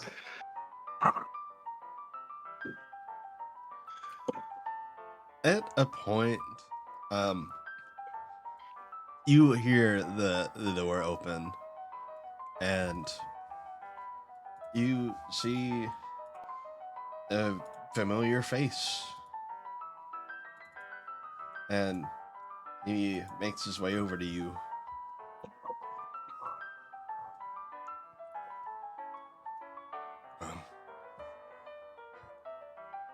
Didn't expect to see you back. How the Mud King. How are you doing? I've been well. I've been keeping watch around here. What about you? How have you been? Oh, you know. I don't. So, how's the watching going? Anything exciting happening around town?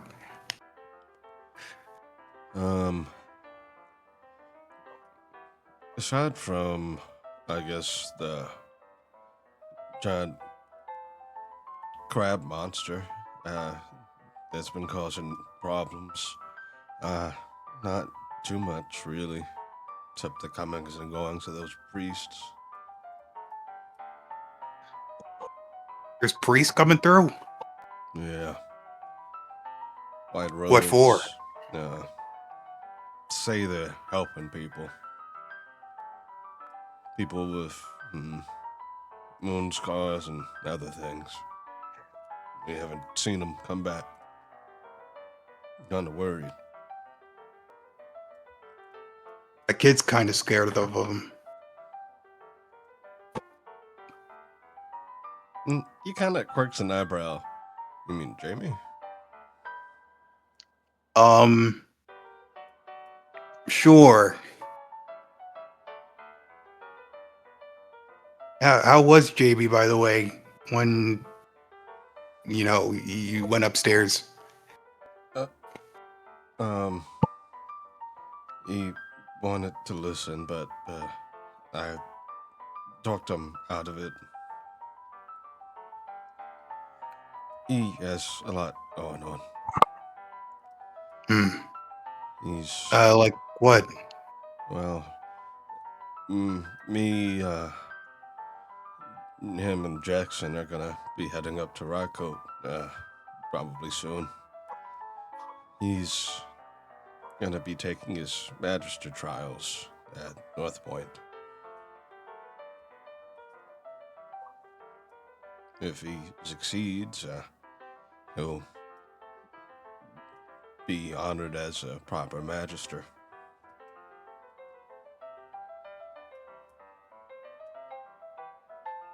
How were you planning on getting to Rycote? We were traveling on foot, resting where we can, taking refuge from the bloom where we can. Going down through Yesterhale and Bismuth, right? Well, it might be quicker to, dare I say, go through Brittlehorn. No, you don't do that. Please do not go do that. Oh yeah, you're from Brittlehorn, aren't you?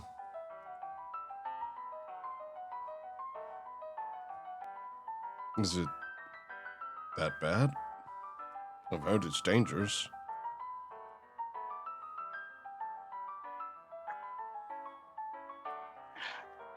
Dirk just sort of stares through him. It's just do not go through Brittlehorn Pass. He takes a moment and kind of picks up on your demeanor. Right. Suppose yes, we'll go the way through Bismuth. Probably be safer.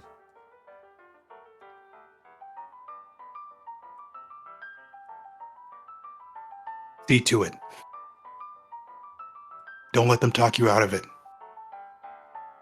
He nods. And I'd say, as this conversation's going on, Jaro, you and Ogun get downstairs. You see Dirk sitting with this gentleman. Probably, honestly, like a table or two over from Lucian.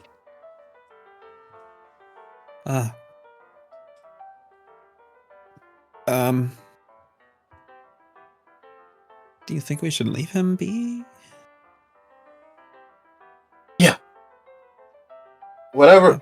Ogre just goes, whatever's going on over there. Frankly, that's his business, and the less of his business I know, the better.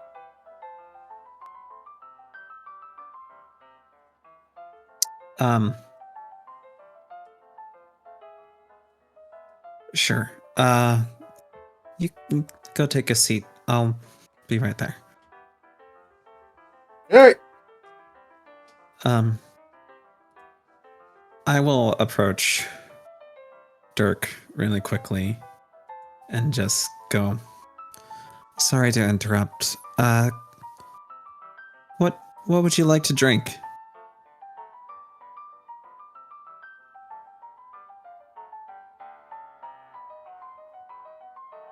Dirk side eyes you. getting the rounds that... Look, I just figured I would ask, and...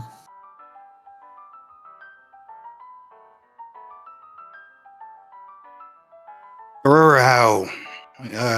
This is some guy I'm traveling with. Nice to meet you. Gyro, sir. You can just call me Gur. Gur? Yeah. He'll reach out his hand for a handshake. I will shake it.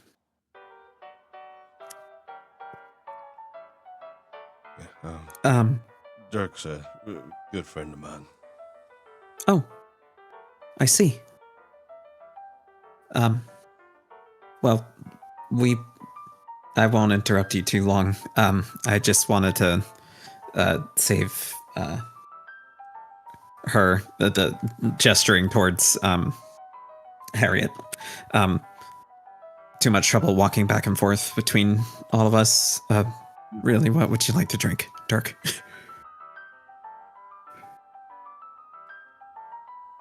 Dirk just not even looking at you. It's nice to catch up with you, Guru. How? I don't talk about it much, but like you're like my only friend, so it's nice to have a pleasant conversation for once. I kind of get a bad feeling. And I just kind of go and sit next to Ogun at this point, or sit with Ogun, not necessarily next. And as I do, I'm kind of passively reaching into the pocket where I kept that weird coaster that Dirk engraved. It is no longer engraved.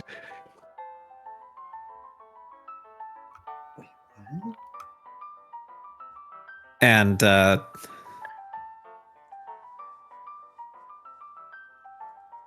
don't know how ferrets express sadness, but I imagine my ears droop a little bit. Oh. And I just sort of... I place the coaster on the table and kind of gently flick it to the side.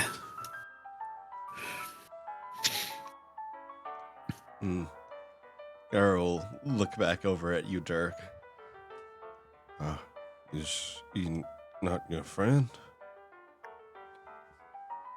He's like a coworker, basically. Oh, did Jackson tell you what we're planning on doing? He scratches his head. No, I don't think so. We're going out. We're solving everything. No more moon scars. We'll take care of it.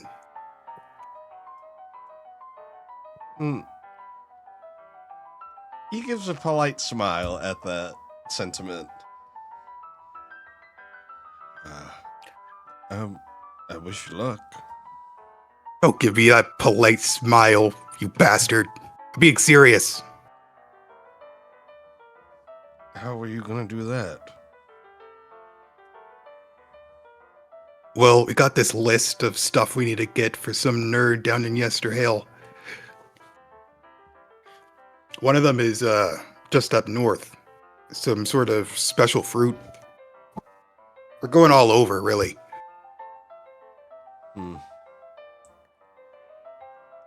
Well, I really do mean it, and I say I wish you luck. It doesn't sound easy. Traveling isn't exactly easy anyway nowadays. I wish we had some more useful people. We got this one fire mage, it's pretty cool. But the gunslinger and the cat could use some better teammates. He very obviously looks over at the table where Gyro and Ogun are sitting, and then back at you,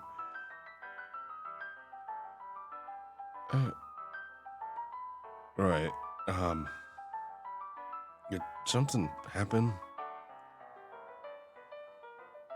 What do you mean?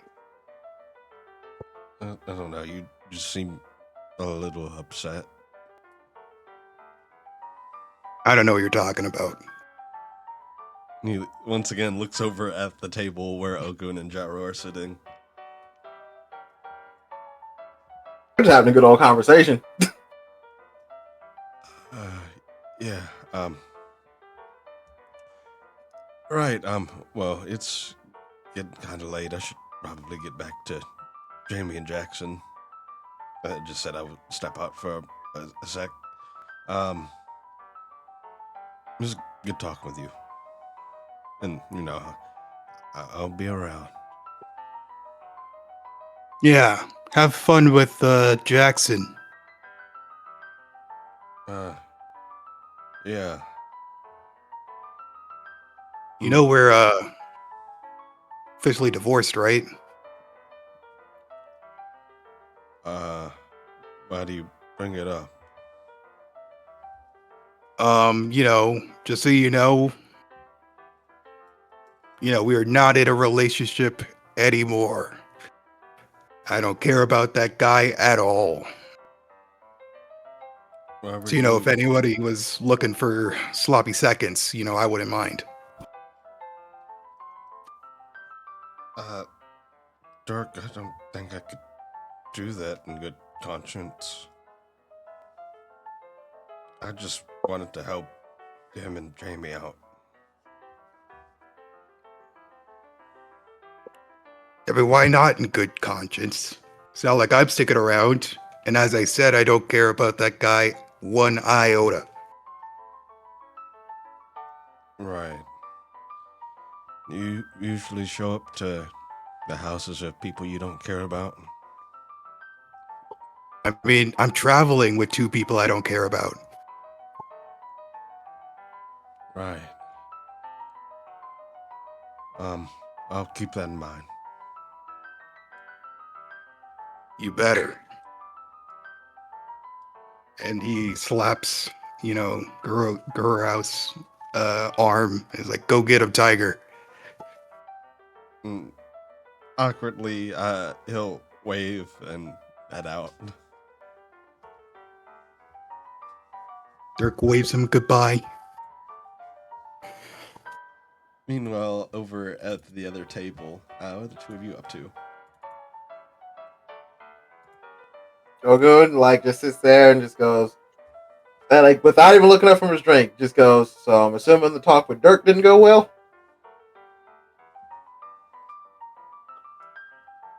It went worse than I thought it could.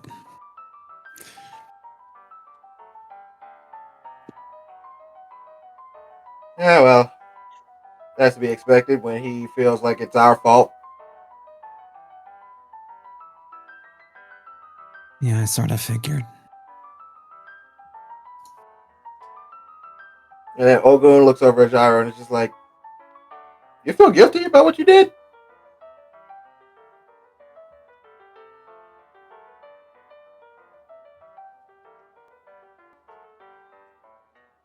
I kind of sit up a little bit and making eye contact, I'm like,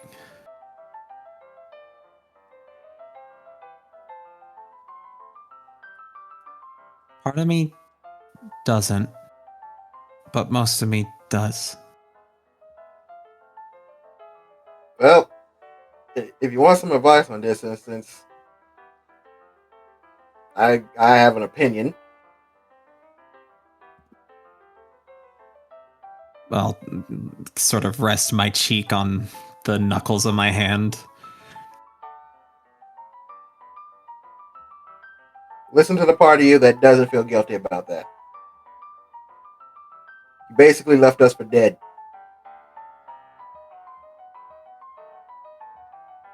As far as I'm concerned, we're only working with them out of necessity at this point. Really, if I had it my way, I'd boot them out, and we can just move on with We just move on with Lupin, Lucian.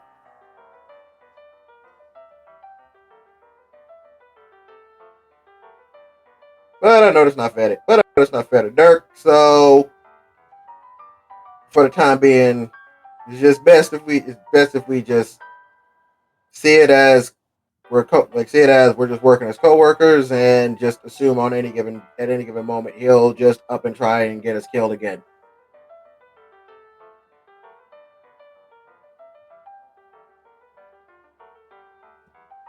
Man.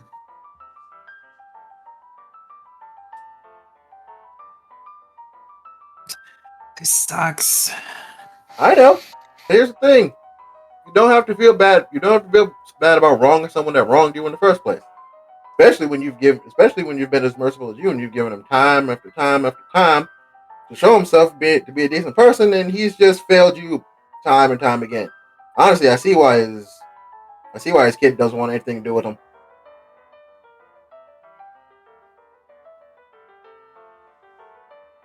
You're not just saying that because you're technically rivals, are you?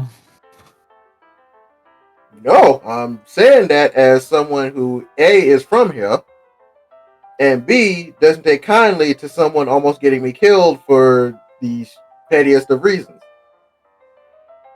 He had a shit. I mean, like, if he's so upset about being called useless, he had a perfect opportunity to show that he wasn't useless, and lo and behold, he only proved himself even more useless.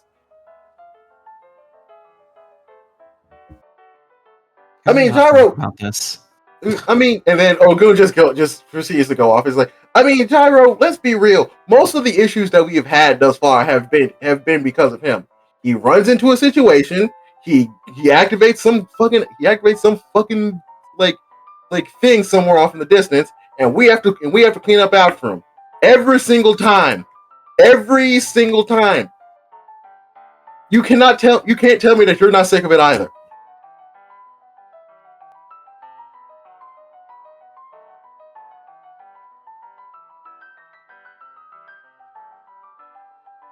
I don't respond. I kind of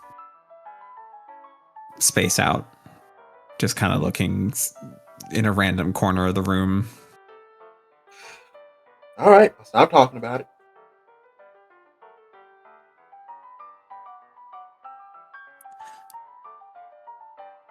I kind of glance back and see if Dirk's done talking with Gur. Yeah, at a point, you see Gur get up and leave, kind of awkwardly.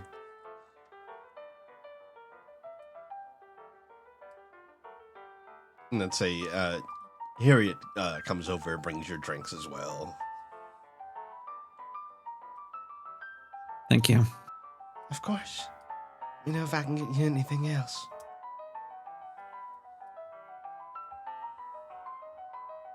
Thank you kindly.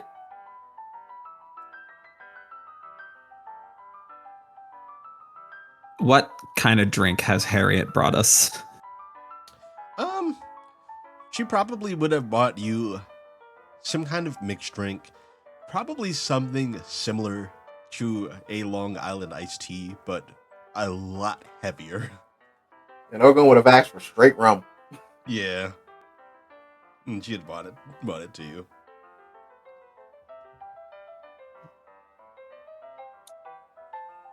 I'll pick it up and glug back a few. It's strong, but it's good. Has a nice sweetness to it.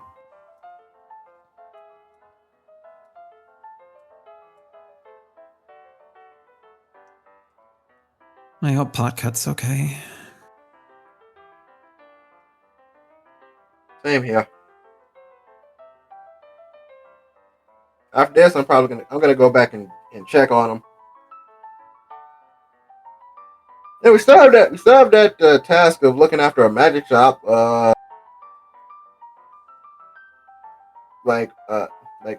Just looking after a magic shop for a little bit. I'll probably take him with me when I do that. Excuse me. Yeah, that sounds good.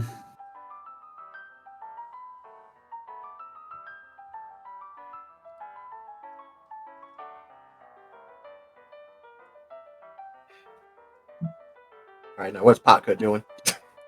Yeah. Meanwhile, is Podgut just asleep? He is just asleep. Yeah, it Damn. goes over to Podcut, faint snoring. And at some point, Mama Sarah comes in and lays another blanket over top of you. He's just gonna be like just a mound of blankets by the time he wakes up.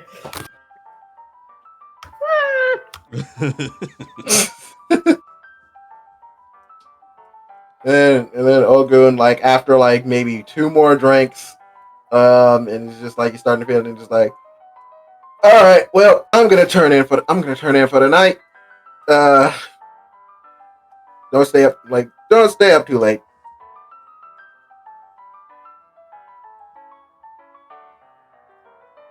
Rest well.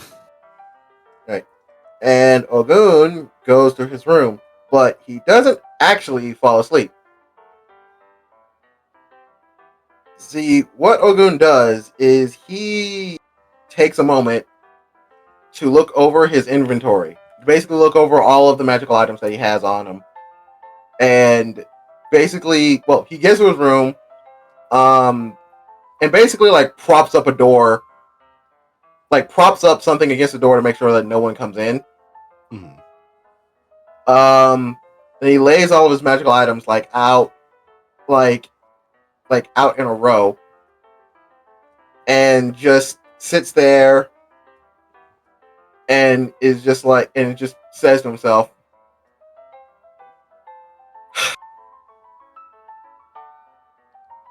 so this is the only way I can do it, huh? And you think he says this to the air, but instead what happens is his shadow like rises up behind him, given that like that hard Cheshire grin.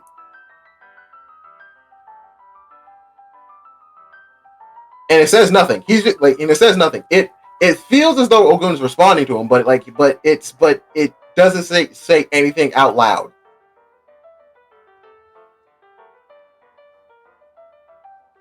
Yeah. It kind of looms over you, looking at your collection that you've amassed. And you sense a yearning for more.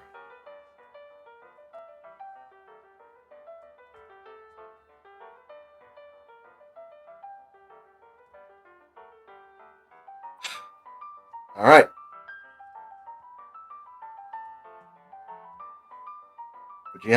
But again, you gotta emphasize. I do this, and you help me get those bastards back. That's the deal. The grin widens. But you know, I can't do this without using these.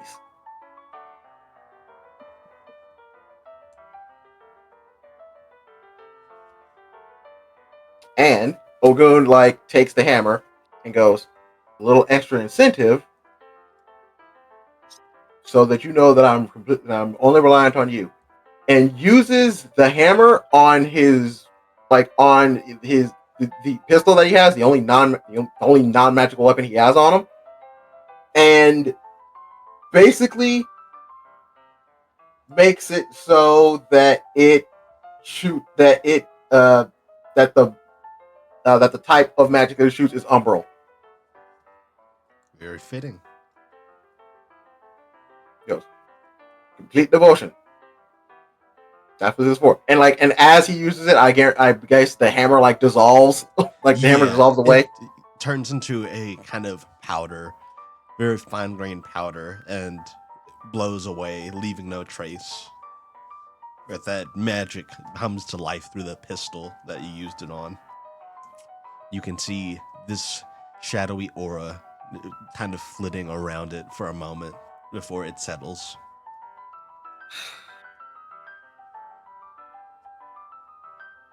All right. And then, I guess the shadow subsides. Ogun keeps his all his magical items organized. And and cracks open his window and just for the first time in this entire campaign lights a cigarette. Well, no, for the first time in this entire campaign, just lights a cigarette. Yeah, you light up a cigarette and look out.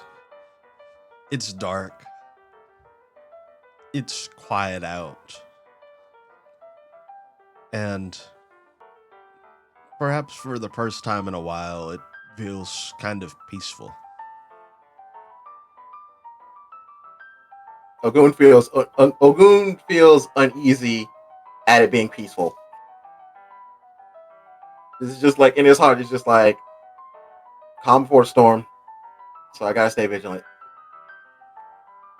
And he, much like the first night we all spent together, he lays on his bed. Obviously, puts the cigarette out. Lays on the bed. With his hat over his eyes, and basically just takes several small naps that equal up to a decent night's sleep, but not a good night's sleep. I got you. Because he's just hyper vigilant the entire time. All right. Is Gyro doing anything else before heading to bed?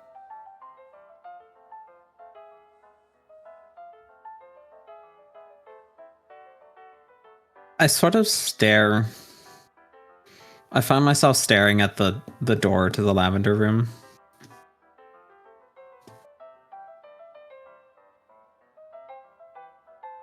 Yeah, you and with a stare. stirrer, just idly stirring my drink. Harriet comes over every now and then. We'll top your drink off. Something on your mind?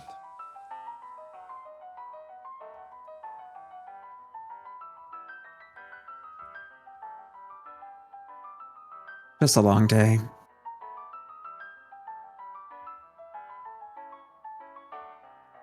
Yeah, I imagine you've had a lot to deal with since you all got here.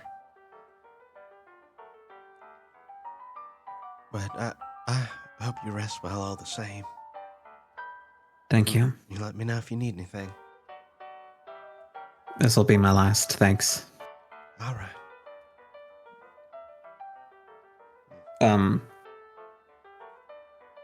And I will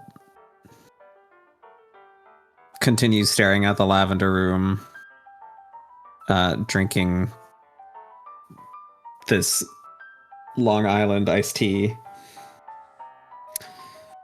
And eventually I'll just get up, grab the coaster from the table, and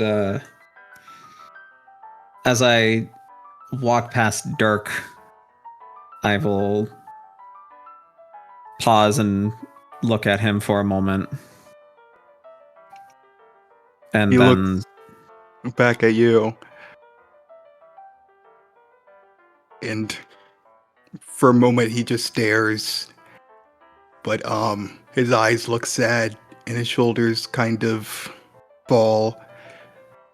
But still, in an angry voice, he's he just puts forward his hand toward gesturing at the coaster and holding it expectantly for it.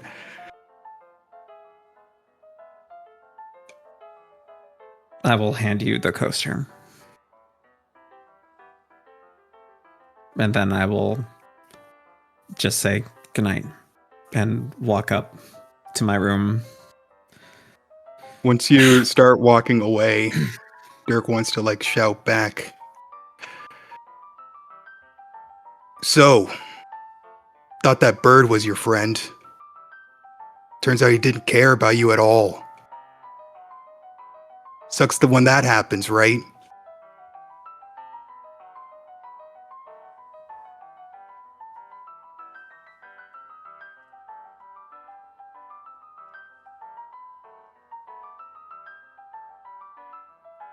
I turn around, still a couple of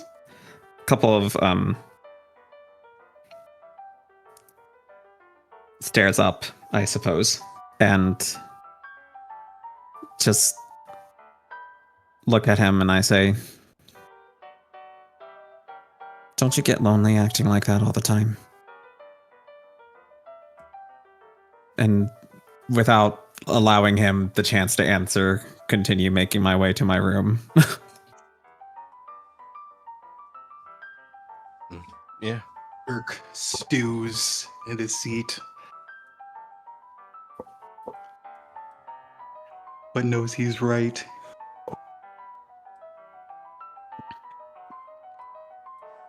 Is Dirk doing anything else before bed?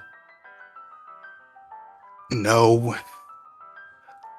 He goes to bed just holding the coaster, turning it around, looking at it. When you get into your room, you see a bottle of honey whiskey and a letter on your desk. What does the letter say?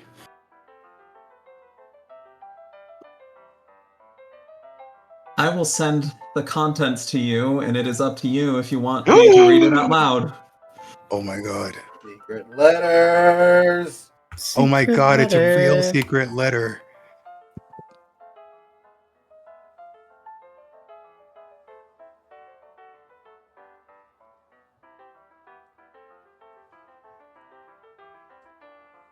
I'm feasting on this secret letter, but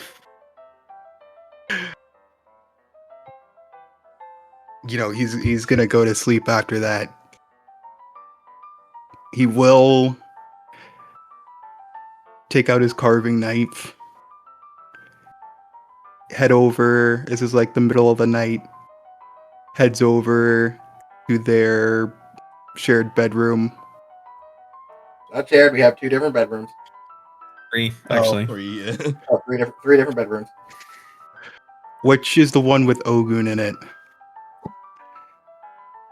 I believe it's probably between- the middle. Yeah, so it's from right to left. It's Gyro, then Ogun, then Dirk. He just wants to like scratch at the door with his carving knife and sort of like jostle a little bit just to annoy him and keep him up and make him nervous. And go back to bed. Okay. Gyro, as you settle down, are you doing anything else before you go to bed?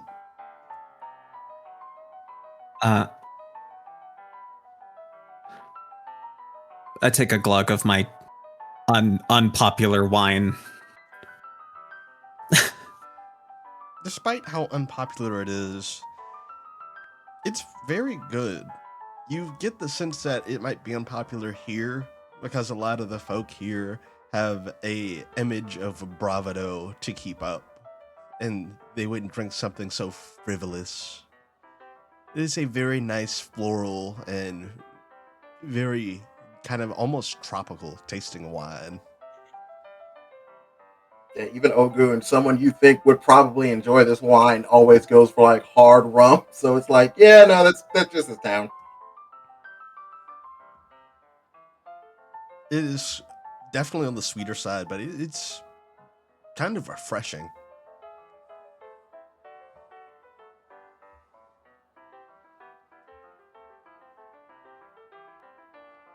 I'll set the bottle aside and just try my best to get to sleep at this point. I'll leave the window open. Also. As you settle down, start to head to sleep, you hear the wind outside blowing, and it's calming. But then you see it pick up until the wind blowing in is flapping the curtains of your room, and something begins to manifest. What?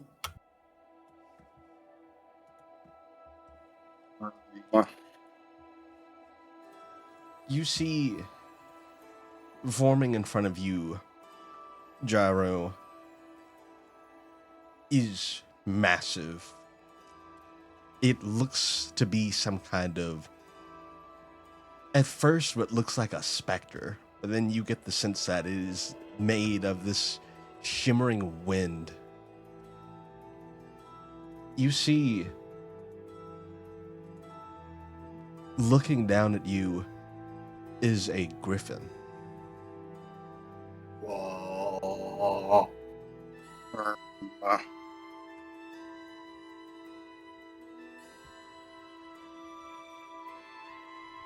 Greetings, child of the wind.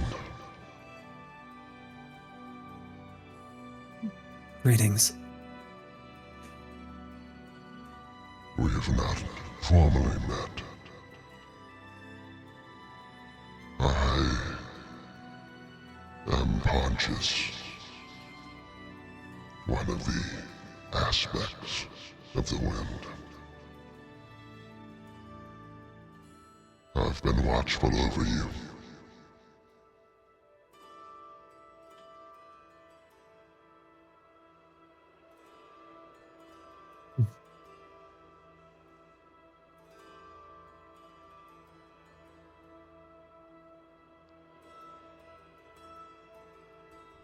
He feels familiar somehow, I guess.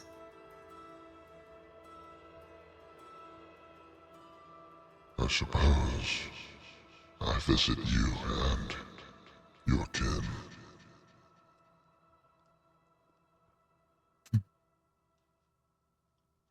Thank you. You bear a hefty burden, but you needn't bear it alone.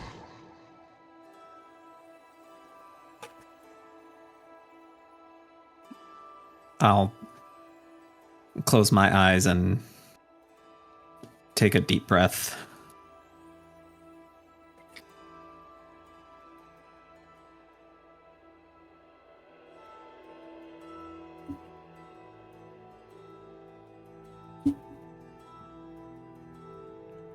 As I know. you do, you feel a connection with Pontius, as though your heartbeats are in sync.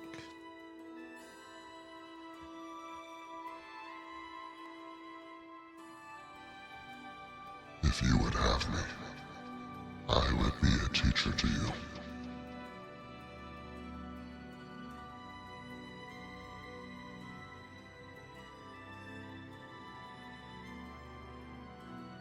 I accept. Excellent. Close your eyes. Let the wind be your senses.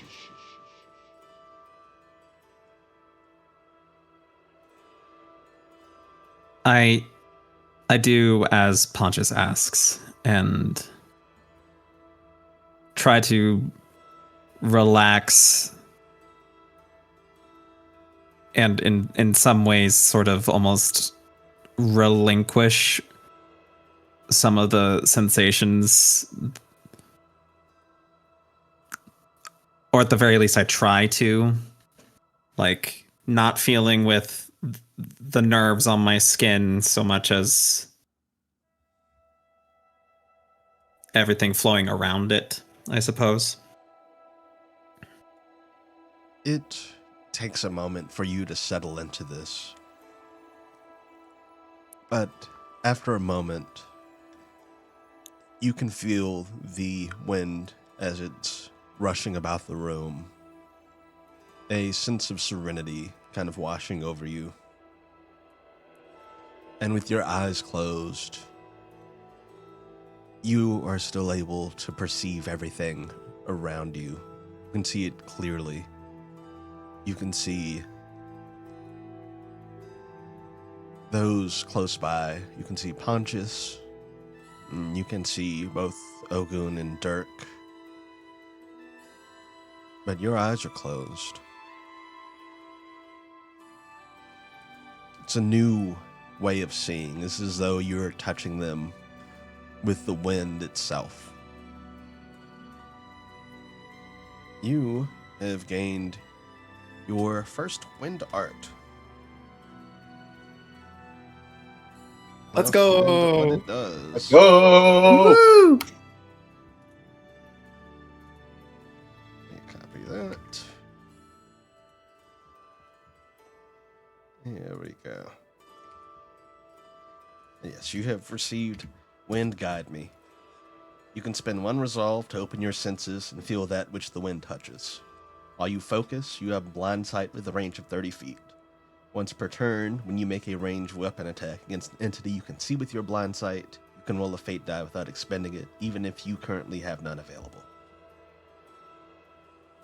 That's sick. Hey, Woohoo! wait, I just realized something. So with the gun that I magically enhanced, does that mean that it can no longer fire like normal bullets anymore, or No, you can still fire normal bullets. okay, cool. By the way, well, when you like use that air sight and see Dirk, you can see that he's not asleep. He's currently carving the coaster once more.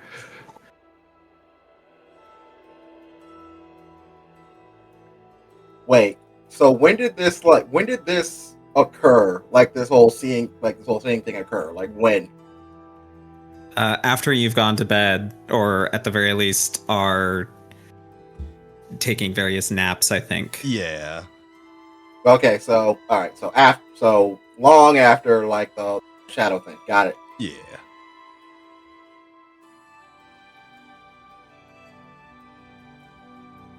Is this how you normally see? It becomes second nature after a while.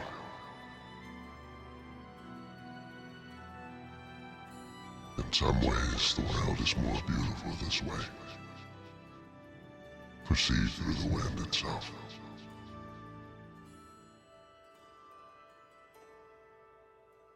It is.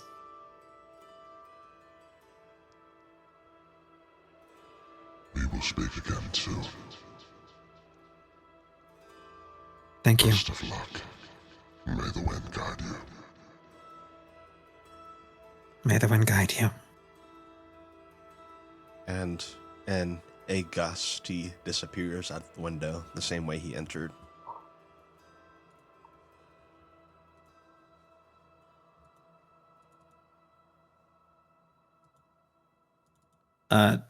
A tear rolls down my cheek, and I smile before settling back in and getting some much needed rest.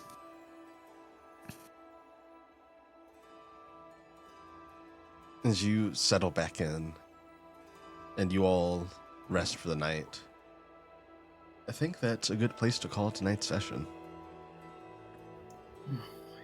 Okay. Does that feel weirdly short for anybody else, or just me? No, you're not the only one. Because we did a lot. We did a lot. You should go way over time and go like 4 hours. True, the Okay. past few sessions have been extended. Oh yeah, no, that's true. And the main reason I'm doing this is because there is a lot coming. Oh, oh god. The storm, the horrors. Genuinely, there is a lot coming. But I'm very excited for it. Oh god. And also, the moment between Podcut and Gyro is gonna feed freaking shippers for generations. Sorry? Wait, Yeah. what? Repeat that? Not Podcut. Oh, good. Sorry, I'm sleepy. Yeah. Thank you. I'm very sorry. I'm very sorry to say that, but like you scared me. I'm sleepy. I'm sleepy. My fault. Oh dear. I meant Ogun and Gyro. You know, That was an accident. Yeah. I do not condone that in I any know what capacity. I know what you meant. You're fine. Are you sure? Stop. Brother. But yes. Very, very interesting. a lot of things I did not expect, but we love that. As for Set next up. session, that will be on the 5th. That's good with everybody. Yeah, Yeah. that'd be good. Cool. Yeah.